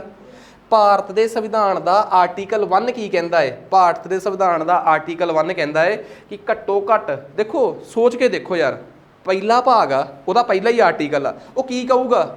ਉਹ ਤੁਹਾਨੂੰ ਆਪਣੇ ਦੇਸ਼ ਦਾ ਨਾਮ ਪਤਾ ਹੈ? ਇਟ ਮੀਨਸ ਤੁਸੀਂ ਕਹੋਗੇ ਸਰ ਪਤਾ ਨਹੀਂ ਕਿੱਥੇ ਲਿਖਿਆ ਹੈ। ਤੁਸੀਂ ਕਹੋਗੇ ਕਨਸਟੀਟਿਊਸ਼ਨ 'ਚ ਲੱਭਦੇ ਆ, ਫੋਲਦੇ ਫਿਰੋਗੇ? ਨਹੀਂ, ਕਨਸਟੀਟਿਊਸ਼ਨ ਦੇ ਸ਼ੁਰੂ 'ਚ ਹੀ ਤੁਹਾਡੇ ਦੇਸ਼ ਦਾ ਨਾਮ ਆ ਜਾਣਾ ਚਾਹੀਦਾ ਹੈ। ਸੋ ਸਭ ਤੋਂ ਪਹਿਲਾਂ ਪਹਿਲੇ ਭਾਗ ਦਾ ਪਹਿਲਾ ਆਰਟੀਕਲ ਕਹਿੰਦਾ ਇੰਡੀਆ ਦੈਟ ਇਜ਼ ਭਾਰਤ, ਕਿ ਭਾਰਤ ਇੰਡੀਆ ਜਿਹੜਾ ਕਿ ਭਾਰਤ ਵੀ ਆ, ਇਹਦਾ ਬੜੇ ਹੋਰ ਨਾਮ ਸੀਗੇ। ਕਿਸੇ ਨਾ ਵਿੱਚੋਂ ਇੱਕ ਨੇ ਕਿਹਾ, ਕਹਿੰਦਾ ਇਹਦਾ ਇੰਡੀਆ ਦਾ ਇੱਕ ਨਾਮ ਨਾ ਐ ਲਿਖੋ ਇੰਡੀਆ ਦੈਟ ਇਜ਼ ਭਾਰਤ ਔਰ ਹਿੰਦੁਸਤਾਨ। ਕਿਸੇ ਨੇ ਵਿੱਚੋਂ ਰੋਕਤਾ ਕਿ ਨਹੀਂ ਯਾਰ ਹਿੰਦੁਸਤਾਨ ਨਾ ਲਿਖਿਓ। ਵੈਸੇ ਹਿੰਦੁਸਤਾਨ ਨਾਮ ਮਾੜਾ ਨਹੀਂ, ਪਰ ਕਹਿੰਦੇ ਕਈ ਵਾਰੀ ਪਤਾ ਕੀ ਹੋ ਸਕਦਾ ਹੈ, ਕਈ ਲੋਕ ਅੱਜ ਤੋਂ ਬਾਅਦ ਪਤਾ ਨਹੀਂ ਕਿਹੜੇ ਕਿਹੜੇ ਰਾਜਨੀਤਿਕ ਆਗੂ ਇਹੋ ਜਿਹੇ ਆਉਣ ਜਿਹੜੇ ਨਾ ਇਹਨੂੰ ਗਲਤੀ ਨਾਲ ਕਹਿਣ ਓਹੋ ਸੌਰੀ ਸਾਡੇ ਕੋਲ ਹਿੰਦੁਸਤਾਨ ਗਲਤੀ ਨਾਲ ਹਿੰਦੁਸਤਾਨ ਪੜ੍ਹਿਆ ਗਿਆ। ਇਹਦਾ ਮਤਲਬ ਬਾਅਦ 'ਚੋਂ ਇਸੇ ਹਿੰਦੁਸਤਾਨ ਦਾ ਦਾਅਵਾ ਕਰਕੇ ਕਹਿਣਗੇ ਤੇ ਹਿੰਦੂਆਂ ਦਾ ਸਥਾਨ ਹੀ ਆ, ਤੇ ਫਿਰ ਸਾਡੇ ਲੋਕਾਂ 'ਚ ਫਿੱਟ ਪਊਗੀ। ਬਿਕੋਜ਼ ਇਸ ਦੇਸ਼ 'ਚ ਸਿਰਫ ਇੱਕ ਧਰਮ ਨਹੀਂ ਰਹਿ ਰਿਹਾ, ਬੜੇ ਧਰਮ ਰਹਿ ਰਹੇ ਆ, ਤੇ ਜਿਹੜਾ ਹਿੰਦੂ ਧਰਮ ਆ ਉਹਦੇ ਵਿੱਚ ਵੀ ਕਈ ਲੋਕ ਇਹੋ ਜਿਹੇ ਆ ਜਿਹੜੇ ਆਪਣੇ ਆਪ ਨੂੰ ਹਿੰਦੂ ਕਹਿਣਾ ਪਸੰਦ ਨਹੀਂ ਕਰਦੇ। ਫਿਰ ਉਹਨਾਂ ਦਾ ਕੀ ਕਰੋਗੇ? ਇਸ ਕਰਕੇ ਜਿਹੜੇ ਨਾਮ ਨਾਲ ਅੱਜ ਜਾਂ ਅੱਜ ਤੋਂ ਕਦੇ ਵੀ ਬਾਅਦ ਵਿਵਾਦ ਜੁੜ ਸਕਦਾ ਹੈ ਉਹ ਨਾਮ ਹੀ ਨਾ ਲਿਖੋ ਵਿੱਚ। ਸੋ ਕਿੱਡੀ ਸਿਆਣਪ ਵਰਤੀ। ਭਾਰਤ ਦੇ ਵਿੱਚ ਆਰੀਅਨਸ ਆਏ ਸੀ, ਆਰੀਅਨਸ ਦੇ ਵਿੱਚ ਇੱਕ ਬਰਾਦਰੀ ਸੀ ਭਰਤ ਬਰਾਦਰੀ, ਉਹਨਾਂ ਦੇ ਨਾਮ ਤੋਂ ਅਸੀਂ ਭਰਤ ਚੱਕਿਆ। ਤੇ ਜਿਹੜੇ ਲੋਕ ਗ੍ਰੀਕ ਸਾਡੇ ਦੇਸ਼ 'ਚ ਆਏ ਸੀ ਉਹਨਾਂ ਨੂੰ ਸਿੰਧੂ ਨਹੀਂ ਸੀ ਕਹਿਣਾ ਆਉਂਦਾ, ਉਹ ਇੰਦੂ ਕਹਿੰਦੇ ਸੀਗੇ, ਉਹਨਾਂ ਤੋਂ ਐਸ ਸਕਿਪ ਹੋ ਜਾਂਦਾ ਸੀ, ਉੱਥੋਂ ਇੰਡਸ ਤੇ ਇੰਡਸ ਤੋਂ ਇੰਡੀਆ ਚੱਕਿਆ। ਗ੍ਰੀਕ ਤੋਂ ਨਾਮ ਚੱਕਿਆ ਸੀ ਇੰਡੀਆ, ਤੇ ਆਪਣੀ ਭਰਤ ਕਲਾਨ ਤੋਂ ਨਾਮ ਚੱਕਿਆ ਭਾਰਤ। ਤੇ ਇੱਦਾਂ ਸਾਡੇ ਸੰਵਿਧਾਨ ਦੇ ਪਹਿਲੇ ਭਾਗ ਦੇ ਪਹਿਲੇ ਆਰਟੀਕਲ ਦੇ ਵਿੱਚ ਲਿਖਿਆ ਗਿਆ ਹੈ ਇੰਡੀਆ ਦੈਟ ਇਜ਼ ਭਾਰਤ। ਤੇ ਇੱਕ ਗੱਲ ਹੋਰ, ਆਹ ਗੱਲ ਸੰਵਿਧਾਨ 'ਚ ਨਹੀਂ ਲਿਖੀ ਹੋਈ, ਆਹ ਵਾਲੀ ਗੱਲ ਇਹ ਤਾਂ ਮੈਂ ਵੈਸੇ ਸਮਝਾਉਣ ਵਾਸਤੇ ਲਿਖੀ ਹੈ ਜਾਂ ਕਿਤਾਬਾਂ ਸਮਝਾਉਣ ਵਾਸਤੇ ਲਿਖੀਆਂ ਹੈ। ਇੰਡੀਆ ਦੇ ਸੰਵਿਧਾਨ 'ਚ ਪਹਿਲੇ ਆਰਟੀਕਲ 'ਚ ਆਹੀ ਲਿਖਿਆ ਕੀ ਭਲਾ, India that is Bharat is union of states, ਤਾਂ ਕਿ ਸਾਰਿਆਂ ਨੂੰ ਭੁਲੇਖਾ ਨਿਕਲ ਜੇ। ਕੱਲ੍ਹ ਨੂੰ ਭਾਰਤ ਦੇ ਵਿੱਚ ਪੰਜਾਬ, ਅਸਾਮ, ਨਾਗਾਲੈਂਡ, ਮਨੀਪੁਰ, ਤਮਿਲਨਾਡੂ, ਕੇਰਲਾ 'ਚ ਕੋਈ ਉੱਠ ਕੇ ਨਾ ਕਹਿ ਦੇ ਕਿ ਸਾਨੂੰ ਵੱਖਰਾ ਦੇਸ਼ ਚਾਹੀਦਾ ਹੈ। ਕਿ ਜੇ ਕੋਈ ਇਹ ਕਹੂਗਾ ਕਿ ਸਾਨੂੰ ਵੱਖਰਾ ਦੇਸ਼ ਚਾਹੀਦਾ ਹੈ, ਹਾਂ ਜਦੋਂ ਤੱਕ ਤੇ ਉਹ ਕਹੂਗਾ ਅਸੀਂ ਕੁਝ ਨਹੀਂ ਕਹਿੰਦੇ ਕਿਸੇ ਨੂੰ, ਕਹੀ ਜਾਵੇ, ਕਹਿਣ ਦਾ ਕੋਈ ਅਸਰ ਨਹੀਂ, ਪਰ ਜੇ ਉਹਦੇ ਨਾਮ 'ਤੇ ਆਪਣੇ ਇਲਾਕੇ ਦੇ ਲੋਕਾਂ ਨੂੰ ਭੜਕਾਊਗਾ ਫਿਰ ਅਸੀਂ ਉਹਨੂੰ ਕਿਵੇਂ ਟੰਗਾਂਗੇ ਇਹ ਅਸੀਂ ਦੱਸ ਨਹੀਂ ਸਕਦੇ। ਬਿਕੋਜ਼ ਅਸੀਂ ਸਪਸ਼ਟ ਕਰ ਰਹੇ ਹਾਂ ਕਿ India is a union of states. ਇੱਥੇ ਸਟੇਟਾਂ ਅੰਦਰੋਂ ਤਾਂ ਤੋੜੀਆਂ ਜਾ ਸਕਦੀਆਂ ਹੈ, ਪਰ ਬਾਹਰਲੀ ਕੰਧ ਏਡੀ ਮਜ਼ਬੂਤ ਆ, ਕੰਕਰੀਟ ਦੀ ਆ, ਕਿ ਉਹ ਨਹੀਂ ਅਸੀਂ ਤੋੜਨ ਦੇਣੀ। ਯੂਨੀਅਨ ਆਫ ਸਟੇਟਸ ਦਾ ਮਤਲਬ ਸਮਝੋ ਕੀ ਆ। ਸੋ ਪੋਲਿਟੀ ਨੂੰ ਸਮਝੋ। ਇੰਡੀਆ ਦੇ ਕਿਸੇ ਇਲਾਕੇ 'ਚ ਵੀ, ਨਾਗਾਲੈਂਡ ਤੋਂ ਲੈ ਕੇ ਕਿਤੇ ਵੀ ਇਲਾਕੇ 'ਚ, ਪੰਜਾਬ ਤੱਕ, ਸਾਊਥ ਤੱਕ, ਜਿੱਥੇ ਵੀ ਲੋਕਾਂ ਨੇ ਹਥਿਆਰ ਚੱਕੇ ਆ, ਕੇਂਦਰ ਕੋਲ ਇੰਨੀ ਤਾਕਤ ਆ ਕਿ ਉਹ ਕੁਚਲ ਸਕਦੀ ਹੈ। ਪਰ ਉਹ ਕਹਿੰਦੇ ਆ ਕਿ ਇੱਕ ਏਜੰਡੇ ਤੋਂ ਬਾਹਰ ਕੋਈ ਨਾ ਜਾਵੇ, ਉਹ ਖਤਮ ਹੋ ਜਾਊਗਾ ਜਿਹੜਾ ਸਾਡੇ ਨਾਲ ਲੜਦਾ ਇੱਕ ਏਜੰਡੇ ਤੋਂ ਅੱਗੇ ਜਾਊਗਾ।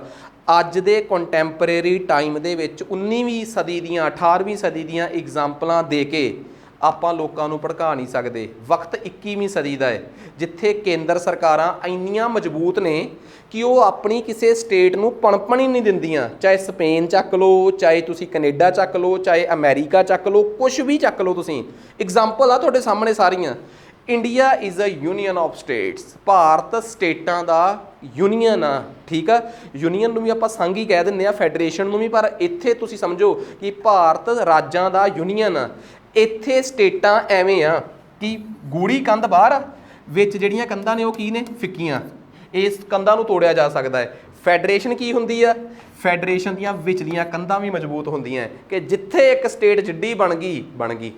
ਅਮਰੀਕਾ ਦੀ ਜਿਹੜੀ ਸਟੇਟ ਜਦੋਂ ਜਿਵੇਂ ਦੀ ਸੀ ਉਵੇਂ ਦੀ ਅੱਜ ਵੀ ਉਵੇਂ ਦੀ ਆ। ਇੰਡੀਆ ਦੀਆਂ ਸਟੇਟਾਂ ਤੋੜੀਆਂ ਜਾ ਸਕਦੀਆਂ। ਕਿਉਂ ਨਹੀਂ ਪਤਾ ਸਾਰਿਆਂ ਨੂੰ ਤੁਹਾਡੇ 'ਚੋਂ? ਪੰਜਾਬ ਦੀ ਹੀ ਐਗਜ਼ਾਮਪਲ ਚੱਕ ਲਓ। 1 ਨਵੰਬਰ 1956, 1 ਨਵੰਬਰ 1966, ਤੇ ਉਸ ਤੋਂ ਬਾਅਦ ਹੋਰ ਸਟੇਟਾਂ ਦੀ ਐਗਜ਼ਾਮਪਲ ਚੱਕ ਲਓ। ਕਿੰਨੀਆਂ ਸਟੇਟਾਂ ਹੈ ਜਿਹੜੀਆਂ ਕਿੰਨੀ ਵਾਰ ਟੁੱਟੀਆਂ, ਭੱਜੀਆਂ, ਜੁੜੀਆਂ, ਮਰਜ ਹੋਈਆਂ। ਪੰਜਾਬ ਦੀ ਐਗਜ਼ਾਮਪਲ ਆ ਕਿ ਪੰਜਾਬ 1956 'ਚ ਮਹਾਂ ਪੰਜਾਬ ਬਣੀ ਸੀ ਜਦੋਂ ਪੈਪਸੂ ਮਰਜ ਹੋ ਗਿਆ ਸੀ। ਫਿਰ ਉਸ ਤੋਂ ਬਾਅਦ 66 ਦੇ ਵਿੱਚ ਇਹਦੇ 'ਚੋਂ ਹਰਿਆਣਾ ਤੇ ਹਿਮਾਚਲ ਕੱਢ ਕੇ ਇਹਨੂੰ ਫਿਰ ਪੰਜਾਬ ਬਣਾ ਦਿੱਤਾ ਗਿਆ। ਸੋ ਸਟੇਟਾਂ ਡਿਸਟਰਕਟੀਬਲ ਨੇ, ਤੋੜੀਆਂ ਜਾ ਸਕਦੀਆਂ ਨੇ। ਜਦੋਂ ਕੋਈ ਮੈਨੂੰ ਕਹੇ ਨਾ ਸਰ ਆਹ ਲਾਈਨ ਦਾ ਕੀ ਮਤਲਬ ਆ, ਇਹਦਾ ਮਤਲਬ ਆ ਇਨਡਿਸਟਰਕਟੀਬਲ ਇੰਡੀਆ, ਨਾ ਟੁੱਟਣਯੋਗ ਇੰਡੀਆ ਵਿਦ ਡਿਸਟਰਕਟੀਬਲ ਸਟੇਟਸ, ਟੁੱਟਣਯੋਗ ਸਟੇਟਾਂ ਦੇ ਨਾਲ। ਸੋ ਆਹ ਚੀਜ਼ ਹੁੰਦੀ ਆ। ਇਹਦਾ ਕੀ ਮਤਲਬ ਹੁੰਦਾ ਫੈਡਰੇਸ਼ਨ ਦਾ? ਇਨਡਿਸਟਰਕਟੀਬਲ ਕੰਟਰੀ, ਨਾ ਤਾਂ ਉਹ ਬਾਹਰੋਂ ਟੁੱਟ ਸਕਦਾ, ਵਿਦ ਇਨਡਿਸਟਰਕਟੀਬਲ ਸਟੇਟਸ, ਨਾ ਅੰਦਰੋਂ ਸਟੇਟਾਂ ਟੁੱਟ ਸਕਦੀਆਂ। ਇਹ ਫੈਡਰੇਸ਼ਨ ਦੀ ਨਿਸ਼ਾਨੀ ਹੁੰਦੀ ਹੈ। ਤੇ ਇਹ ਕਿਹਦੀ ਨਿਸ਼ਾਨੀ ਆ? ਯੂਨੀਅਨ ਦੀ ਨਿਸ਼ਾਨੀ ਆ। ਦੱਸੋ ਸਭ ਨੂੰ ਸਮਝ ਆ ਗਿਆ ਨਾ?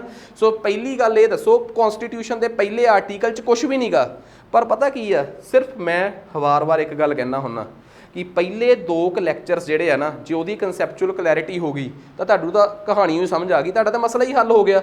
ਕਿਉਂਕਿ ਪਹਿਲਾ ਦੂਜਾ ਲੈਕਚਰ ਹੁੰਦਾ ਕਿਸੇ ਵੀ ਸਬਜੈਕਟ ਦਾ, ਤੇ ਮੈਂ ਗਰੰਟੀ ਦਿੰਦਾ ਘਰੇ ਜਾ ਕੇ ਇਸ ਪੋਲਿਟੀ ਦੇ ਲੈਕਚਰ ਨੂੰ ਦੁਬਾਰਾ ਸੁਣਿਓ। 1 ਕਿ 2 ਲੈਕਚਰ ਨੇ ਬਸ ਮੇਰੇ ਜਿਹੜੇ ਪੋਲਿਟੀ 'ਚ ਮੈਂ ਸਲੋ ਸਪੀਡ 'ਚ ਕਰਾਉਣੇ ਆ। ਉਸ ਤੋਂ ਬਾਅਦ ਤਾਂ ਮੈਨੂੰ ਸ਼ਬਦਾਂ 'ਤੇ ਜ਼ੋਰ ਦੇਣ ਦੀ ਲੋੜ ਹੀ ਨਹੀਂ। ਤੁਹਾਨੂੰ ਕੀ ਲੱਗਦਾ ਕਿ ਜਦੋਂ ਮੈਂ ਫੰਡਾਮੈਂਟਲ ਰਾਈਟਸ ਦੇ ਵਿੱਚ ਸਟੇਟ ਸ਼ਬਦ ਪੜ੍ਹਾਊਂਗਾ, ਮੈਂ ਬਹੁਤ ਡਿਟੇਲ 'ਚ ਪੜ੍ਹਾਊਂਗਾ, ਮੈਂ ਅੱਜ ਹੀ ਜ਼ੋਰ ਲਾ ਜਾਣਾ ਸਾਰਾ ਕਿ ਸਟੇਟ ਸ਼ਬਦ ਇੱਥੇ ਹੀ ਸਮਝ ਲਓ ਜਿੰਨੇ ਸਮਝਣਾ ਮੇਰੇ ਤੋਂ। ਮੈਂ ਹਰ ਇੱਕ ਵਰਡ 'ਤੇ ਸਟ੍ਰੈਸ ਦੇਣਾ ਹੈ ਅੱਜ, ਕਿਉਂਕਿ ਮੈਂ ਇੱਕੋ ਹੀ ਲੈਕਚਰ 'ਤੇ ਜ਼ਿਆਦਾ ਸਟ੍ਰੈਸ ਦਊਂਗਾ ਤਾਂ ਕਿ ਤੁਹਾਡੀ ਕਲੈਰਿਟੀ ਇੰਨੀ ਹੋ ਜੇ ਕਿ ਤੁਹਾਨੂੰ ਅੱਗੇ ਕਿਸੇ ਚੀਜ਼ ਦੀ ਦਿੱਕਤ ਨਾ ਆਵੇ। ਇੱਥੋਂ ਤੱਕ ਦੱਸੋ ਕੋਈ ਡਾਊਟ? ਖੈਰ ਆ ਜਾਓ ਆਪਾਂ ਅੱਗੇ ਇੱਕ ਹੋਰ ਸ਼ਬਦ 'ਤੇ ਚੱਲਦੇ ਹਾਂ। ਇੱਕ ਸ਼ਬਦ ਮੈਂ ਹੋਰ ਵਰਤ ਰਿਹਾ, ਦੈਟ ਇਜ਼ ਸਟੇਟ। ਸਟੇਟ ਸ਼ਬਦ ਦੀ ਪੰਜਾਬੀ ਕੀ ਹੁੰਦੀ ਆ? ਰਾਜ। ਅਜੇ ਤੱਕ ਮੈਂ ਇੱਕ ਗੱਲ ਦਾ ਜਵਾਬ ਨਹੀਂ ਦਿੱਤਾ ਤੁਹਾਨੂੰ ਚੰਗੀ ਤਰ੍ਹਾਂ, ਉਹਦਾ ਮੈਂ ਹੁਣ ਕਲੀਅਰ ਜਵਾਬ ਹੁਣ ਦਿੰਦਾ ਤੁਹਾਨੂੰ ਉਸ ਸ਼ਬਦ ਦਾ। ਉਹ ਇਹ ਆ ਕਿ ਰਾਜ ਕੀ ਹੁੰਦਾ। ਅਮਰੀਕਾ ਦੇ ਵਿੱਚ ਫੈਡਰਲ ਗੌਰਮੈਂਟ ਕਿਉਂ ਕਿਹਾ ਜਾਂਦਾ ਹੈ? ਇਹ ਨਾ ਕਈ ਵਾਰੀ ਨਾ ਆਪਣੇ, ਹੁਣ ਦੇਖੋ ਤੁਹਾਨੂੰ ਇੱਕ, ਜੇ ਕੋਈ ਮੈਨੂੰ ਇਹ ਕਵੇ, ਤੁਹਾਨੂੰ ਪਤਾ ਇੰਡੀਆ ਦੇ ਵਿੱਚ ਪੰਜਾਬ, ਹਰਿਆਣਾ, ਯੂਪੀ, ਇਹਨਾਂ ਨੂੰ ਸਟੇਟਸ ਕਿਹਾ ਜਾਂਦਾ ਕਿ ਪ੍ਰੋਵਿੰਸ ਕਿਹਾ ਜਾਂਦਾ ਹੈ? ਸਟੇਟਸ। ਕੀ ਕਿਹਾ ਜਾਂਦਾ ਹੈ? ਸਟੇਟਸ। ਹੁਣ ਜੇ ਕੋਈ ਮੈਨੂੰ ਪੁੱਛੇ ਕਿ sir what is state, define state, ਤਾਂ ਮੈਂ ਪੋਲਿਟੀ ਦੀ ਭਾਸ਼ਾ 'ਚ ਤੁਹਾਨੂੰ ਸਟੇਟ ਦੀ ਡੈਫੀਨੇਸ਼ਨ ਦੱਸਾਂ। ਇੱਕ ਇਹੋ ਜਿਹੀ ਪੋਲੀਟੀਕਲ ਐਂਟਿਟੀ ਜਿਹਨੂੰ ਤੋੜਿਆ ਮੋੜਿਆ ਨਹੀਂ ਜਾ ਸਕਦਾ, ਪਲੱਸ ਜਿਹੜੀ ਆਪਣੇ ਫੈਸਲੇ ਲੈਣ ਵਾਸਤੇ ਆਜ਼ਾਦ ਹੋਵੇ, ਪਲੱਸ ਜਿਹਦਾ ਆਪਣਾ ਸੰਵਿਧਾਨ ਹੋਵੇ ਤੇ ਆਪਣੇ ਮੁਤਾਬਕ ਚੱਲੇ, ਦੈਟ ਇਜ਼ ਕਾਲਡ ਸਟੇਟ। ਉਹਨੂੰ ਰਾਜ ਕਿਹਾ ਜਾਂਦਾ ਹੈ। Is Punjab a state? Punjab ਦਾ ਆਪਣਾ ਸੰਵਿਧਾਨ, ਪੰਜਾਬ ਆਪਣੇ ਸਾਰੇ ਫੈਸਲੇ ਲੈਣ ਵਾਸਤੇ ਪ੍ਰਭੂ ਸੰਪੰਨ ਆ, ਪੂਰੀ ਆਜ਼ਾਦ ਆ। Is it true? ਨਹੀਂ। ਅਸੀਂ ਤਾਂ ਭਾਰਤ ਦੇ ਕੇਂਦਰ 'ਤੇ ਬਹੁਤ ਨਿਰਭਰ ਕਰਦੇ ਹਾਂ। ਪੰਜਾਬ ਕਿਉਂ? ਸਾਰੀਆਂ ਸਟੇਟਾਂ ਹੀ ਨਿਰਭਰ ਕਰਦੀਆਂ। ਇਹਦਾ ਮਤਲਬ ਤੁਸੀਂ ਇੱਕ ਗੱਲ ਸਮਝ ਗਏ ਕਿ ਯਾਰ ਜਿੱਥੇ ਯੂਨੀਅਨ ਵਾਲਾ ਢਾਂਚਾ ਹੁੰਦਾ ਹੈ ਉੱਥੇ ਤਾਂ ਸਟੇਟਾਂ ਹੁੰਦੀਆਂ ਹੀ ਨਹੀਂ। ਜਿੱਥੇ ਯੂਨੀਅਨ ਵਾਲਾ ਢਾਂਚਾ ਹੁੰਦਾ ਉੱਥੇ ਸਟੇਟ ਸ਼ਬਦ ਨਹੀਂ ਵਰਤਿਆ ਜਾਂਦਾ, ਉੱਥੇ ਕੀ ਵਰਤਿਆ ਜਾਂਦਾ ਹੈ? ਪ੍ਰੋਵਿੰਸ। ਕੀ ਵਰਤਿਆ ਜਾਂਦਾ ਹੈ? ਪ੍ਰੋਵਿੰਸ। ਇਹਦੀ ਪੰਜਾਬੀ ਹੁੰਦੀ ਆ ਪ੍ਰਾਂਤ। ਕੀ ਹੁੰਦੀ ਹੈ ਜੀ? ਪ੍ਰਾਂਤ। ਪ੍ਰਾਂਤ ਇਜ਼ ਅ ਪੋਲੀਟੀਕਲ ਐਂਟਿਟੀ ਜਿਹੜੀ ਇੱਕ ਦੇਸ਼ ਦੇ ਵਿੱਚ ਜਾਂ ਇੱਕ ਸਟੇਟ ਦੇ ਵਿੱਚ ਇੱਕ ਛੋਟੀ ਐਂਟਿਟੀ ਆ, ਇੱਕ ਛੋਟਾ ਖੇਤਰਫਲ ਆ, ਜਿਹੜਾ ਬਹੁਤ ਚੀਜ਼ਾਂ ਵਾਸਤੇ ਕੇਂਦਰ 'ਤੇ ਨਿਰਭਰ ਹੋਵੇ, ਦੈਟ ਇਜ਼ ਕਾਲਡ ਪ੍ਰੋਵਿੰਸ। ਮੈਨੂੰ ਇੱਕ ਗੱਲ ਦੱਸੋ, ਪਾਕਿਸਤਾਨ ਦੇ ਵਿੱਚ ਪ੍ਰੋਵਿੰਸ ਸ਼ਬਦ ਵਰਤਦੇ ਆ, ਪੰਜਾਬ ਪ੍ਰੋਵਿੰਸ, ਸਿੰਧ ਪ੍ਰੋਵਿੰਸ। ਇਹਦਾ ਮਤਲਬ ਪਾਕਿਸਤਾਨ ਜਿਹੜਾ ਹੈ ਉਹ ਯੂਨੀਅਨ ਟਾਈਪ ਦੀ ਗੌਰਮੈਂਟ ਆ ਉੱਥੇ ਕਿ federal type the? Union type the. It means ਇੱਥੋਂ ਹੀ ਪਤਾ ਲੱਗ ਜਾਂਦਾ ਹੈ। ਤੇ ਯੂਨੀਅਨ ਟਾਈਪ ਦੀ ਕੈਨੇਡਾ ਦੇ ਵਿੱਚ British Columbia province, Alberta province, ਸੁਣਿਆ ਹੋਣਾ ਤੁਸੀਂ ਨਾਮ। ਇਹਦਾ ਮਤਲਬ ਉੱਥੇ ਕਿਹੜੇ ਪ੍ਰਕਾਰ ਦੀ ਗੌਰਮੈਂਟ ਆ? ਯੂਨੀਅਨ ਟਾਈਪ ਦੀ। ਇੰਡੀਆ ਦੇ ਵਿੱਚ ਵਰਤਿਆ ਜਾਂਦਾ ਹੈ ਪੰਜਾਬ ਸਟੇਟ, ਹਰਿਆਣਾ ਸਟੇਟ। ਇਹਦਾ ਮਤਲਬ ਸਿਰਫ ਅਸੀਂ ਇਹਨਾਂ ਨੂੰ ਦੱਸਣਾ ਚਾਹੁੰਦੇ ਹਾਂ ਕਿ ਸਟੇਟ ਕਹਿ ਕੇ ਅਸੀਂ ਤੁਹਾਨੂੰ ਇਹ ਖੁਸ਼ ਕਰਤਾ ਕਿ ਤੁਸੀਂ ਇੰਡੀਪੈਂਡੈਂਟ ਹੋ। ਬਸ ਇਹ ਫੀਲਿੰਗ ਨਹੀਂ ਦਿਵਾਉਣੀ ਹੁੰਦੀ ਆਪਾਂ, ਜਿਵੇਂ ਆਪਾਂ ਕਿਸੇ ਨੂੰ ਜਵਾਕ ਨੂੰ ਆਪਾਂ ਵੈਸੇ ਹੀ ਕਹਿ ਦਈਏ ਕਿ ਤੂੰ ਆ ਦੇਖ ਲਾ, ਮਤਲਬ ਕਿ ਕਈ ਵਾਰੀ ਉਹ ਡਿੱਗਿਆ ਜਿਹਾ ਹੁੰਦਾ ਹੈ ਨਾ ਤੇ ਰੋ ਰਿਹਾ ਹੁੰਦਾ ਛੋਟਾ ਜਵਾਕ, ਆਪਾਂ ਨੂੰ ਕਹਿ ਦਿੰਦੇ ਉਹ ਦੇਖ ਲਾ ਕੀੜੀ ਮਾਰਤੀ ਤੂੰ, ਠੀਕ ਆ, ਉਹ ਦੇਖ ਲਾ ਉਹ। ਤਾਂ ਆਪਾਂ ਉਹਨੂੰ ਉਨੇ ਕੁ ਹਿੱਸੇ 'ਚੋਂ ਮੋਟੀਵੇਸ਼ਨ ਦੇਣ ਦੀ ਕੋਸ਼ਿਸ਼ ਕਰਦੇ ਹਾਂ ਜਿੰਨੀ ਕੁ ਉਹਦੇ ਨਾਲ ਬੀਤੀ ਹੋਈ ਹੈ। ਸੋ ਉਹ ਸਿਰਫ ਸਾਨੂੰ ਇੱਕ ਹੌਸਲਾ ਦੇਣ ਦੀ ਗੱਲ ਆ। ਪ੍ਰੈਕਟੀਕਲੀ ਦੇਖਿਆ ਜਾਵੇ ਤਾਂ ਇੰਡੀਆ ਦੇ ਵਿੱਚ ਪ੍ਰੋਵਿੰਸ ਹੋਣੀਆਂ ਚਾਹੀਦੀਆਂ। ਤੇ ਜੇ ਮੰਨ ਲਓ ਅਮਰੀਕਾ ਹੈ, ਇੰਗਲੈਂਡ ਆ, ਉਹ ਸੌਰੀ ਆਪਣਾ ਕੈਨੇਡਾ ਹੈ, ਕੈਨੇਡਾ ਵਾਲੇ ਕਹਿ ਦੇਣ ਕਿ ਸਾਡੀ ਜਿਹੜੀ ਕੇਂਦਰ ਦੀ ਸਰਕਾਰ ਆ ਉਹ ਫੈਡਰਲ ਗੌਰਮੈਂਟ ਆ, ਕੀ ਉਹ ਕਹਿਣ ਨਾਲ ਫੈਡਰਲ ਹੋ ਜਾਊਗੀ? ਉਹਨਾਂ ਦੇ ਸੰਵਿਧਾਨ 'ਚ ਤਾਂ ਲਿਖਿਆ ਹੋਇਆ ਹੈ ਕਿ ਕੇਂਦਰ ਕੋਲ ਸਾਰੀਆਂ ਕੰਟਰੋਲਿੰਗ ਪਾਵਰਸ ਹੋਣਗੀਆਂ। ਫਿਰ ਜੋ ਮਰਜ਼ੀ ਆਪਣੇ ਆਪ ਨੂੰ ਫੈਡਰਲ ਕਹੀ ਜਾਣ। ਸੰਘ ਹਮੇਸ਼ਾ ਪਤਾ ਕਿਦੋਂ ਕਿਹਾ ਜਾਂਦਾ ਹੈ? ਫੈਡਰਲਿਜ਼ਮ ਕਦੋਂ ਕਿਹਾ ਜਾਂਦਾ ਹੈ? ਉਦੋਂ ਕਿਹਾ ਜਾਂਦਾ ਹੈ ਜਦੋਂ ਕੇਂਦਰ ਅਲਟੀਮੇਟਲੀ ਕੰਟਰੋਲ ਨਾ ਕਰ ਸਕੇ ਸਟੇਟਾਂ 'ਤੇ। ਹਰ ਸਟੇਟ ਦਾ ਆਪਣਾ ਸੰਵਿਧਾਨ ਹੋਵੇ। ਤੇ ਇਹ ਚੀਜ਼ਾਂ ਪਤਾ ਕਿਹੜੇ ਦੇਸ਼ 'ਚ? ਅਮਰੀਕਾ 'ਚ, UAE 'ਚ। UAE ਵਰਗੇ ਦੇਸ਼ 'ਚ ਇਹੋ ਜਿਹੀਆਂ ਚੀਜ਼ਾਂ ਹੈ। ਉੱਥੇ 3, 6, 7 ਸਟੇਟਾਂ ਜਿਹੜੀਆਂ ਨੇ ਉਹ ਮਿਲ ਕੇ UAE ਬਣਾਉਂਦੀਆਂ ਤੇ ਹਰ ਇੱਕ ਦਾ ਆਪੋ ਆਪਣਾ ਸੰਵਿਧਾਨ ਆ। ਦੂਜੀ ਗੱਲ ਸੁਣੋ, ਅਮਰੀਕਾ 'ਚ, ਅਮਰੀਕਾ ਦੀਆਂ ਜਿੰਨੀਆਂ ਵੀ 50 ਸਟੇਟਾਂ ਨੇ ਹਰ ਇੱਕ ਦਾ ਆਪੋ ਆਪਣਾ ਸੰਵਿਧਾਨ ਆ, ਆਪਣੀ ਸੁਪਰੀਮ ਕੋਰਟ, ਆਪਣੀ ਜੁਡੀਸ਼ਰੀ, ਆਪਣੀ ਬਿਊਰੋਕਰੇਸੀ, ਆਪਣਾ ਸਭ ਕੁਛ। ਸਿਰਫ 2-3 ਮਸਲਿਆਂ 'ਤੇ ਉਹਨਾਂ ਦੀ ਕੇਂਦਰ ਦਾ ਰਾਸ਼ਟਰਪਤੀ ਹੈ ਜਿਹੜਾ ਬਸ ਕੰਟਰੋਲ ਕਰਦਾ ਸਭ ਕੁਛ, ਡਿਫੈਂਸ, ਕਮਿਊਨੀਕੇਸ਼ਨ ਤੇ ਇੰਟਰਨੈਸ਼ਨਲ ਰਿਲੇਸ਼ਨਸ। ਬਾਕੀ ਸਭ ਆਪੋ ਆਪਣੀ ਸਟੇਟ ਦੇ ਵੱਖਰੇ ਵੱਖਰੇ ਗਵਰਨਰ ਨੇ। ਹਰ ਗਵਰਨਰ ਆਪਣੀ ਸਟੇਟ ਦਾ ਰਾਜਾ ਉੱਥੇ। ਮੇਰੀ ਗੱਲ ਸਮਝ ਗਏ ਨਾ। ਸੋ ਭਾਰਤ ਦੇ ਵਿੱਚ ਵੀ ਗਵਰਨਰ ਸ਼ਬਦ ਤਾਂ ਹੈਗਾ ਹੈ, ਪਰ ਉਹ ਭੇਜਿਆ ਕਿੱਥੋਂ ਜਾਂਦਾ ਹੈ? ਕੇਂਦਰ ਤੋਂ, ਕੰਟਰੋਲ ਕਰਨ ਵਾਸਤੇ। ਇੱਥੇ ਫੈਡਰੇਸ਼ਨ ਕਿੱਥੇ ਹੋਊਗੀ? ਜਿੱਥੇ ਜਿੱਥੇ ਵੀ ਗਵਰਨਰ ਕੇਂਦਰ ਦਾ ਨੁਮਾਇੰਦਾ ਹੋਊਗਾ, ਉੱਥੇ ਉੱਥੇ ਤੁਸੀਂ ਸਮਝ ਲਓ ਫੈਡਰੇਸ਼ਨ ਨਹੀਂ, ਉੱਥੇ ਯੂਨੀਅਨ ਸਟਰਕਚਰ ਜ਼ਿਆਦਾ ਹੈ, ਉੱਥੇ ਕੇਂਦਰ ਦੀ ਵੱਧ ਇਨਵੋਲਵਮੈਂਟ ਆ। ਨਾਲੇ ਇੱਕ ਗੱਲ ਹੋਰ ਪ੍ਰੈਕਟੀਕਲੀ ਹੋਰ ਸੁਣੋ, ਜਿੱਥੇ ਕੇਂਦਰ ਇਹ ਕਵੇ ਕਿ ਜੇ ਅੱਖਾਂ ਕੱਢੀਆਂ ਐਮਰਜੈਂਸੀ ਲਾ ਦਾਂਗੇ, ਇਹ ਯੂਨੀਅਨ ਦਾ ਸਟਰਕਚਰ ਹੋ ਗਿਆ ਕਿ ਫੈਡਰੇਸ਼ਨ ਦਾ?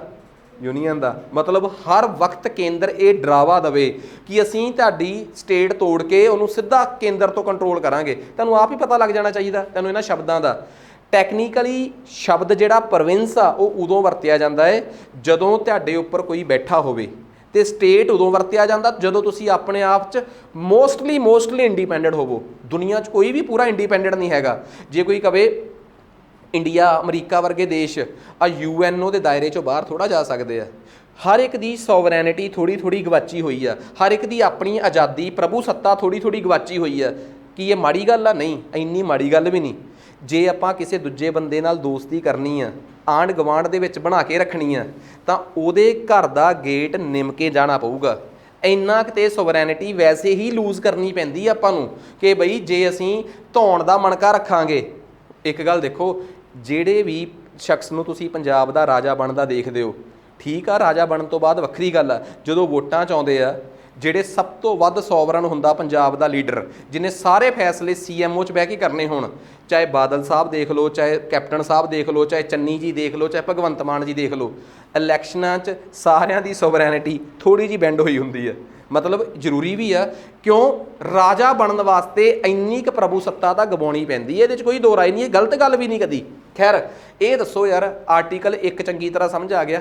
ਅੱਜ ਪਹਿਲਾ ਲੈਕਚਰ ਆ, ਪਹਿਲੇ ਲੈਕਚਰ ਨੂੰ ਆਪਾਂ ਇੰਨੀ ਡੈਪਥ 'ਚ ਕਰ ਲਈਏ ਤਾਂ ਕਿ ਅੱਗੇ ਜਾ ਕੇ ਆਪਣੇ ਅੱਗੇ ਇਹ ਅੜਿੱਕਾ ਨਾ ਬਣੇ ਯਾਰ, ਠੀਕ ਆ? ਤਾਂ ਦੱਸੋ ਕਿਸੇ ਨੂੰ ਕੋਈ ਡਾਊਟ ਇਹਦੇ 'ਚ? ਸੋ ਨੈਕਸਟ ਅੱਗੇ ਚੱਲਦੇ ਹਾਂ ਜੀ ਆਪਾਂ ਅਗਲੇ ਪੁਆਇੰਟ 'ਤੇ, ਠੀਕ ਆ?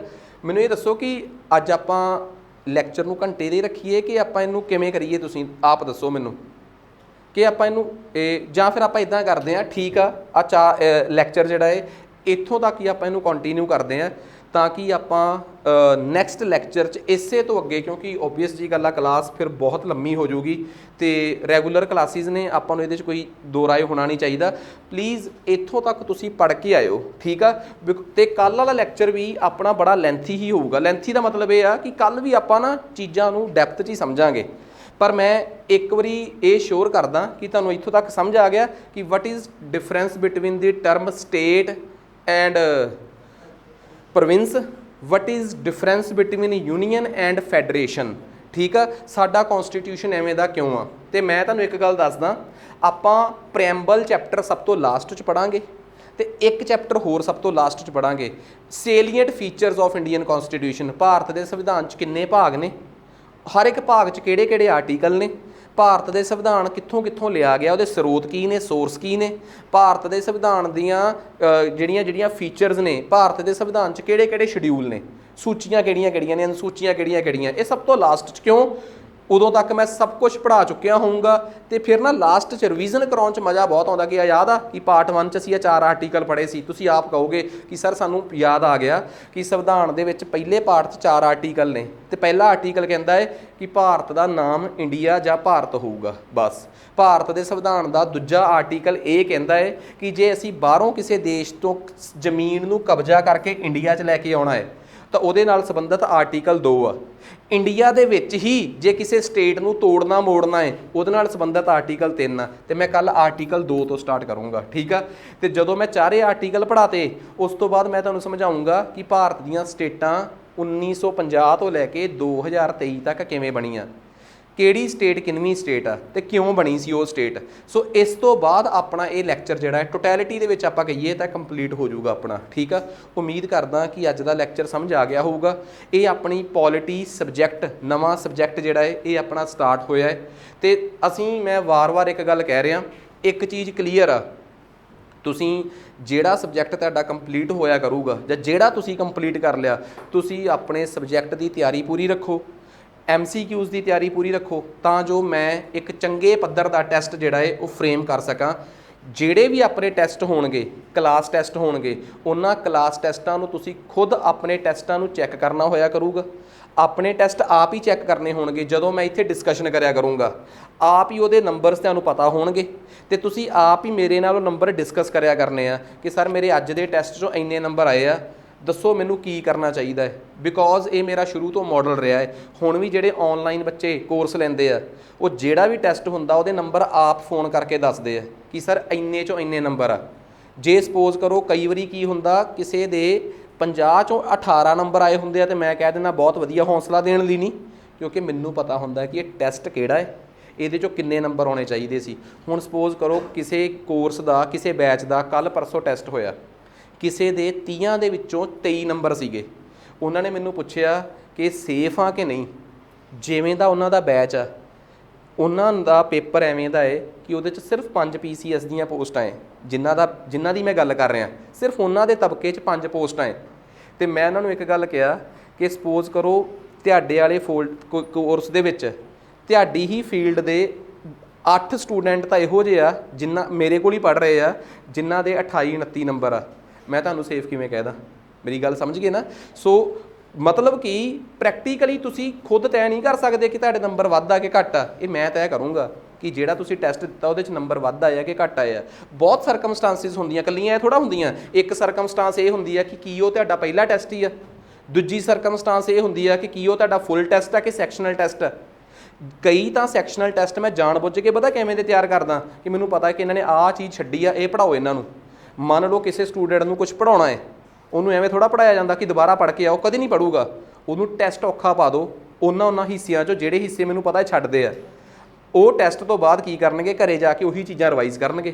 ਇਟ ਮੀਨਸ ਆਨੇ ਬਹਾਨੇ। ਫਿਰ ਕੀ ਆ, ਇੱਕ ਦਿਨ ਦੀ ਨਾਮੋਸ਼ੀ ਸੀ, ਪਰ ਸੋਚ ਕੇ ਦੇਖੋ ਅਗਲਾ ਕਿੰਨਾ ਫਾਇਦਾ ਹੋਊਗਾ ਜੇ ਤੁਹਾਡੀ ਉਹ ਸਾਰੀ ਚੀਜ਼ ਰਿਵਾਈਜ਼ ਹੋਊਗੀ। ਸੋ ਚੰਗਾ ਕੰਟੈਂਟ ਇਕੱਲਾ ਵਰਕ ਨਹੀਂ ਕਰਦਾ ਜਦੋਂ ਤੱਕ ਉਸ ਕੰਟੈਂਟ ਨੂੰ ਆਪਾਂ ਰੱਟਦੇ ਨਹੀਂ। ਰੱਟਣ ਦਾ ਮਤਲਬ ਇਹ ਆ ਕਿ ਉਹਦੇ ਵੱਧ ਤੋਂ ਵੱਧ ਸਵਾਲ ਨਹੀਂ ਕਰਕੇ ਦੇਖਦੇ। ਅਤੇ ਮੈਂ ਤਾਂ ਤੁਹਾਨੂੰ ਮਾਡਲ ਹੀ ਇੱਕ ਦੱਸਿਆ ਕਾਮਯਾਬੀ ਦਾ ਕਿ ਵੱਧ ਤੋਂ ਵੱਧ ਸਵਾਲ ਕਰਨੇ ਆ, ਵੱਧ ਤੋਂ ਵੱਧ, ਅਤੇ ਵਧੀਆ ਤੋਂ ਵਧੀਆ ਟੈਸਟ ਫਰੇਮ ਹੋਣਗੇ, ਉਹ ਟੈਸਟ ਅਟੈਂਪਟ ਕਰਨੇ ਆ। ਠੀਕ ਆ। ਸੋ ਕਦੇ ਵੀ ਕਿਸੇ ਟੈਸਟ ਨੂੰ ਨੈਗੇਟਿਵ ਨਹੀਂ ਲੈਣਾ ਤੁਸੀਂ। ਬਸ ਤੁਸੀਂ ਪੋਜ਼ੀਟਿਵ ਹੋ ਕੇ ਮੇਰੇ ਨਾਲ ਖੁੱਲ੍ਹ ਕੇ ਗੱਲ ਕਰਨੀ ਹੈ ਸਰ ਕਲਾਸ ਤੋਂ ਬਾਅਦ ਕਿ ਸਰ ਇੰਨੇ ਨੰਬਰ ਆਏ ਆ। ਯਾਰ ਮੇਰੇ ਵਾਸਤੇ ਮੈਂ ਇਹ ਨਹੀਂ ਕਹਿ ਰਿਹਾ ਕਿ ਮੈਂ ਤੁਹਾਨੂੰ ਬਹੁਤ ਟਾਈਮ ਦੇ ਰਿਹਾ, ਮੈਂ 2 ਮਿੰਟ 'ਚ ਦੱਸ ਦੇਣਾ ਕਿ ਆਹ ਚੀਜ਼ ਨਹੀਂ ਐਵੇਂ ਕਰ ਦਿਓ। ਸੋ ਬਹੁਤ ਈਜ਼ੀ ਤੁਸੀਂ ਆਪਣੇ ਆਪ 'ਚ ਰਹੋ। ਠੀਕ ਆ। ਮਤਲਬ ਮੈਂ ਤੁਹਾਨੂੰ ਇਹ ਕਹਿ ਸਕਦਾ ਕਿ ਮੈਂ ਆਪਣੇ ਵੱਲੋਂ ਜਿੰਨਾ ਵੱਧ ਤੋਂ ਵੱਧ ਪੋਜ਼ੀਟਿਵ ਹੋ ਸਕਦਾ ਮੈਂ ਉਹਨਾਂ ਰਹੂੰਗਾ। ਠੀਕ ਆ। ਅਤੇ ਬਿਕੋਜ਼ ਮੈਂ ਕਦੀ ਇਹਨਾਂ ਚੱਕਰਾਂ 'ਚ ਨਹੀਂ ਪਿਆ ਕਿ ਆਹ ਦੇ ਨੰਬਰ ਨਹੀਂ ਆ ਰਹੇ, ਇਹ ਨਹੀਂ ਕੱਢਦਾ ਪੇਪਰ। ਮੈਂ ਆਪਣੀ ਜ਼ਿੰਦਗੀ ਦੇ ਹੁਣ ਤੱਕ ਦੇ ਤਜਰਬੇ 'ਚ ਇਹ ਭੁਲੇਖਾ ਕੱਢ ਲਿਆ ਜਿਹੜਾ ਕਈ ਟੀਚਰਾਂ ਨੂੰ ਹੁੰਦਾ ਕਿ ਆਹ ਮੇਰੇ ਪੱਕੇ ਸਟੂਡੈਂਟ ਆ ਜਿਹੜੇ ਪੇਪਰ ਕੱਢਣਗੇ। ਮੈਨੂੰ ਕਦੀ ਵੀ ਕੋਈ ਪੁੱਛਦਾ ਨਾ ਕਿ ਸਰ ਤੁਹਾਡੇ ਕੋਲ ਇੰਨੇ ਸਟੂਡੈਂਟ ਇਸ ਬੈਚ 'ਚ ਚੱਲ ਰਹੇ ਆ ਅਤੇ ਇੰਨੀ ਤਰੀਕ ਨੂੰ ਪੇਪਰ ਆ, ਠੀਕ ਆ, ਕਿੰਨੇ ਕੁ ਬੰਦੇ ਲੱਗਦੇ ਤੁਹਾਡੇ ਕਰੈਕ ਕਰ ਜਾਣਗੇ? ਤਾਂ ਮੈਂ ਇੱਕ ਗੱਲ ਕਹਿੰਦਾ ਹੁੰਦਾ ਕਿ 8-10 ਤਾਂ ਮੇਰੇ ਟੱਚ 'ਚ ਨੇ ਜਿਹੜੇ ਮੈਨੂੰ ਲੱਗਦਾ ਕਿ ਪੇਪਰ ਕੱਢ ਜਾਣਗੇ। ਬਾਕੀ ਮੈਂ ਕਿਹਾ ਸ਼ੇਰ ਨੂੰ ਸਵਾ ਸ਼ੇਰ ਨਾ ਅੱਧੇ ਕੁ ਵਿੱਚ ਉਹ ਵੀ ਆ ਜਿੰਨਾ ਤਾਂ ਮੈਨੂੰ ਪਤਾ ਵੀ ਨਹੀਂ, ਅਤੇ ਬਾਅਦ 'ਚ ਪਤਾ ਲੱਗੂਗਾ ਕਿ ਉਹ ਪਹਿਲੇ 4 'ਚੋਂ ਹੀ ਬੈਠੇ ਆ। ਅੱਜ ਦੇ ਜ਼ਮਾਨੇ 'ਚ ਤੁਸੀਂ ਕਿਸੇ ਨੂੰ ਪ੍ਰੈਡਿਕਟ ਨਹੀਂ ਕਰ ਸਕਦੇ। ਜਿਹੜਾ ਬੰਦਾ ਤੁਹਾਡੇ ਟੱਚ 'ਚ ਆ, ਤੁਹਾਨੂੰ ਵਾਰ-ਵਾਰ ਪੁੱਛ ਰਿਹਾ ਹੈ, ਉਹ ਤਾਂ ਸ਼ਾਇਦ ਪੇਪਰ ਕੱਢ ਵੀ ਜਾਵੇ ਚਾਹੇ ਨਾ ਵੀ ਕੱਢੇ, ਦੋਵੇਂ ਪੋਸੀਬਿਲਿਟੀਜ਼ ਨੇ। ਪਰ ਇਹੋ ਜਿਹੇ ਬਹੁਤ ਹੁੰਦੇ ਆ ਜਿਨ੍ਹਾਂ ਦਾ ਤੁਹਾਨੂੰ ਪਹਿਲੀ ਵਾਰੀ ਪਤਾ ਹੀ ਉਦੋਂ ਲੱਗਦਾ ਜਦੋਂ ਕਰੈਕ ਕਰਕੇ ਆਉਂਦੇ ਸਰ ਆਹ ਲਓ ਜੀ ਡੱਬਾ। ਮਤਲਬ ਮੁੱਕ ਦੀ ਗੱਲ ਇਹ ਹੈ ਕਿ ਇਹ ਚੀਜ਼ਾਂ ਐਗਜ਼ੈਕਟਲੀ ਸਾਡੇ ਨਾਲ ਵਾਪਰਦੀਆਂ। ਅਸੀਂ ਕਿਸੇ ਵੀ ਬੰਦੇ ਨੂੰ ਅੰਡਰ ਐਸਟੀਮੇਟ ਨਹੀਂ ਕਰ ਸਕਦੇ। ਈਵਨ ਕਿ ਕਈ ਵਾਰੀ ਮੇਰੇ ਨਾਲ ਤਾਂ ਇਹੋ ਜਿਹਾ ਤਜਰਬਾ ਵੱਧ ਹੋਇਆ ਕਿ ਮਤਲਬ ਕਿ ਕਈ ਸਟੂਡੈਂਟਸ ਮੇਰੇ ਕੋਲ ਇਸ ਕਰਕੇ ਐਡਮਿਸ਼ਨ ਲੈਣ ਆਏ ਆ, ਬਹੁਤ ਸਾਰੇ ਸਟੂਡੈਂਟਸ, ਕਿ ਯਾਰ ਤੁਸੀਂ ਆਹ ਬੰਦੇ ਨੂੰ ਲਵਾਤਾ। ਅਤੇ ਇਹ ਯੂਨੀਵਰਸਿਟੀ ਦਾ ਸਭ ਤੋਂ ਵਿਹਲੜ ਬੰਦਾ ਸੀਗਾ ਕਿ ਜਿਹੜਾ ਯੂਨੀਵਰਸਿਟੀ 'ਚ ਸਭ ਤੋਂ ਵੱਧ ਇਸ ਫੀਲਡ 'ਚ ਪਾਇਆ ਜਾਂਦਾ ਸੀ। ਜੇ ਇਹ ਲੱਗ ਗਿਆ ਸਮਝ ਲਓ ਕਿ ਤੁਹਾਡੀ ਹੀ ਕੋਈ ਕਲਾਕਾਰੀ ਹੋਊਗੀ। ਜਦ ਕਿ ਕਈ ਵਾਰੀ ਕਈ ਲੋਕ ਇਹ ਨਹੀਂ ਸਮਝ ਪਾਉਂਦੇ ਕਿ ਉਹ ਬੰਦਾ ਦੇਖਣ ਨੂੰ ਹੀ ਥੋੜ੍ਹਾ ਜਿਹਾ ਉਸ ਕਿਸਮ ਦਾ ਸੀਗਾ, ਪਰ ਜਦੋਂ ਉਹ ਪੜ੍ਹ ਰਿਹਾ ਸੀਗਾ ਤਾਂ ਬੜੀ ਨਾ ਦੂਜੀ ਗੱਲ ਇਹ ਆ, ਮੇਰੀ ਕਿਸਮਤ ਵੀ ਬਹੁਤ ਚੰਗੀ ਆ। ਮੈਂ ਆਪਣੇ ਆਪ ਨੂੰ ਬਹੁਤ ਘੈਂਟ ਮੰਨਦਾ ਅਤੇ ਹੈ ਵੀ ਆ, ਮੈਂ ਇਹਦੇ 'ਚ ਕੋਈ ਦੋ ਰਾਏ ਨਹੀਂ ਕਿ ਮੇਰੇ ਕੋਲ ਪੜ੍ਹਨ ਵਾਲੇ ਸਟੂਡੈਂਟ ਵੀ ਬਹੁਤ ਇੰਟੈਲੀਜੈਂਟ ਟੱਕਰਦੇ ਆ ਮੈਨੂੰ। ਇਹ ਚੀਜ਼ ਮੇਰੇ ਨਾਲ ਜਦੋਂ ਦਾ ਮੈਂ ਪੜ੍ਹਾਉਣਾ ਸ਼ੁਰੂ ਕੀਤਾ ਹੈ, ਇਹ ਚੀਜ਼ ਮੇਰੇ ਨਾਲ ਹੁੰਦੀ ਆ। ਹੁਣ ਇਹ ਕਾਰਨ ਕੀ ਆ, ਇਹਦੇ ਬਾਰੇ ਹਜੇ ਮੈਂ ਕੋਈ ਰਿਸਰਚ ਨਹੀਂ ਕੀਤੀ, ਪਰ ਮੇਰੇ ਕੇਸ 'ਚ ਇਹ ਚੀਜ਼ ਦੇਖਣ ਨੂੰ ਮਿਲੀ ਆ। ਲਿਟਰਲੀ ਮੈਂ ਇਹ ਗੱਲ ਮੰਨਦਾ, ਕੋਈ ਕੋਈ ਕਿਸੇ ਨੂੰ ਫੂਕ ਚਕਾਉਣ ਵਾਸਤੇ ਨਹੀਂ ਕਹਿ ਰਿਹਾ, ਇਹ ਚੀਜ਼ ਮੇਰੇ ਨਾਲ ਮੇਰਾ ਤਜਰਬਾ ਕਹਿੰਦਾ ਹੈ ਕਿ ਹਾਂ ਮੈਨੂੰ ਸਟੂਡੈਂਟਸ ਬਹੁਤ ਜੈਨੂਅਨ ਟੱਕਰੇ ਆ। ਸ਼ਾਇਦ ਉਹ ਇਸ ਕਰਕੇ ਟੱਕਰਦੇ ਆ ਕਿ ਜਿਸ ਤਰੀਕੇ ਦਾ ਮੇਰਾ ਡਿਸਿਪਲਿਨ ਆ ਜ਼ਿੰਦਗੀ 'ਚ, ਠੀਕ ਆ, ਕਲਾਸ ਲਾਉਣ ਦੇ ਸ਼ਡਿਊਲ ਤੋਂ ਲੈ ਕੇ, ਮਾੜਾ ਤੇੜਾ ਬੰਦਾ ਤਾਂ ਮੇਰੀ ਕਲਾਸ 'ਚ ਆਉਣਾ ਪਸੰਦ ਵੀ ਨਹੀਂ ਕਰਦਾ। ਤਾਂ ਇਸ ਕਰਕੇ ਫਿਰ ਨਾ ਇੱਕ ਹੰਡਨ ਤੋਂ ਬਾਅਦ ਉਹੀ ਰਹਿ ਜਾਂਦੇ ਜਿਹੜੇ ਜਮਾ ਡੈਡੀਕੇਟਡ ਆ। ਤੇ ਡੈਡੀਕੇਟਡ ਬਾਰੇ ਤਾਂ ਇੱਕ ਗੱਲ ਕਹੀ ਜਾਂਦੀ ਹੈ ਕਿ ਉਹ ਜਿਹੜੀ ਮਰਜ਼ੀ ਅਕੈਡਮੀ 'ਚ ਪੜ੍ਹ ਲੈਂਦਾ, ਪੇਪਰ 'ਚ ਉਹਨੇ ਪੇਪਰ ਤਾਂ ਕਰੈਕ ਕਰਨਾ ਹੀ ਸੀਗਾ, ਕਿ ਉਹ ਤਾਂ ਸਾਡਾ ਨਾਮ ਹੀ ਲਵਾਉਣ ਆਇਆ ਹੈ। ਸੋ ਤੁਸੀਂ ਆਪਣੀ ਮਿਹਨਤ ਜਾਰੀ ਰੱਖੋ। ਮੇਰੀ ਜ਼ਿੰਮੇਵਾਰੀ ਇਹ ਆ ਕਿ ਤੁਹਾਡੇ ਟੈਸਟ ਲੈਣ 'ਚ ਕੋਈ ਕੋਤਾਹੀ ਨਹੀਂ ਵਰਤੂੰਗਾ, ਟੈਸਟਾਂ ਦੀ ਕੁਆਲਿਟੀ 'ਚ ਕੋਈ ਕੋਤਾਹੀ ਨਹੀਂ ਹੋਊਗੀ, ਤੇ ਸਿਲੇਬਸ ਦੀ ਪੂਰੀ ਜ਼ਿੰਮੇਵਾਰੀ ਆ, ਤੇ ਸਾਰੇ ਸਬਜੈਕਟਾਂ ਦੀ ਜ਼ਿੰਮੇਵਾਰੀ ਆ। ਸੋ ਆਪਾਂ ਨੈਕਸਟ ਅਗਲੀ ਕਲਾਸ ਸ਼ੁਰੂ ਕਰਦੇ ਹਾਂ ਮੈਥਸ ਦੀ। ਸੋ ਅੱਜ ਵਾਸਤੇ ਇੰਨਾ ਹੀ ਬਹੁਤ ਆ।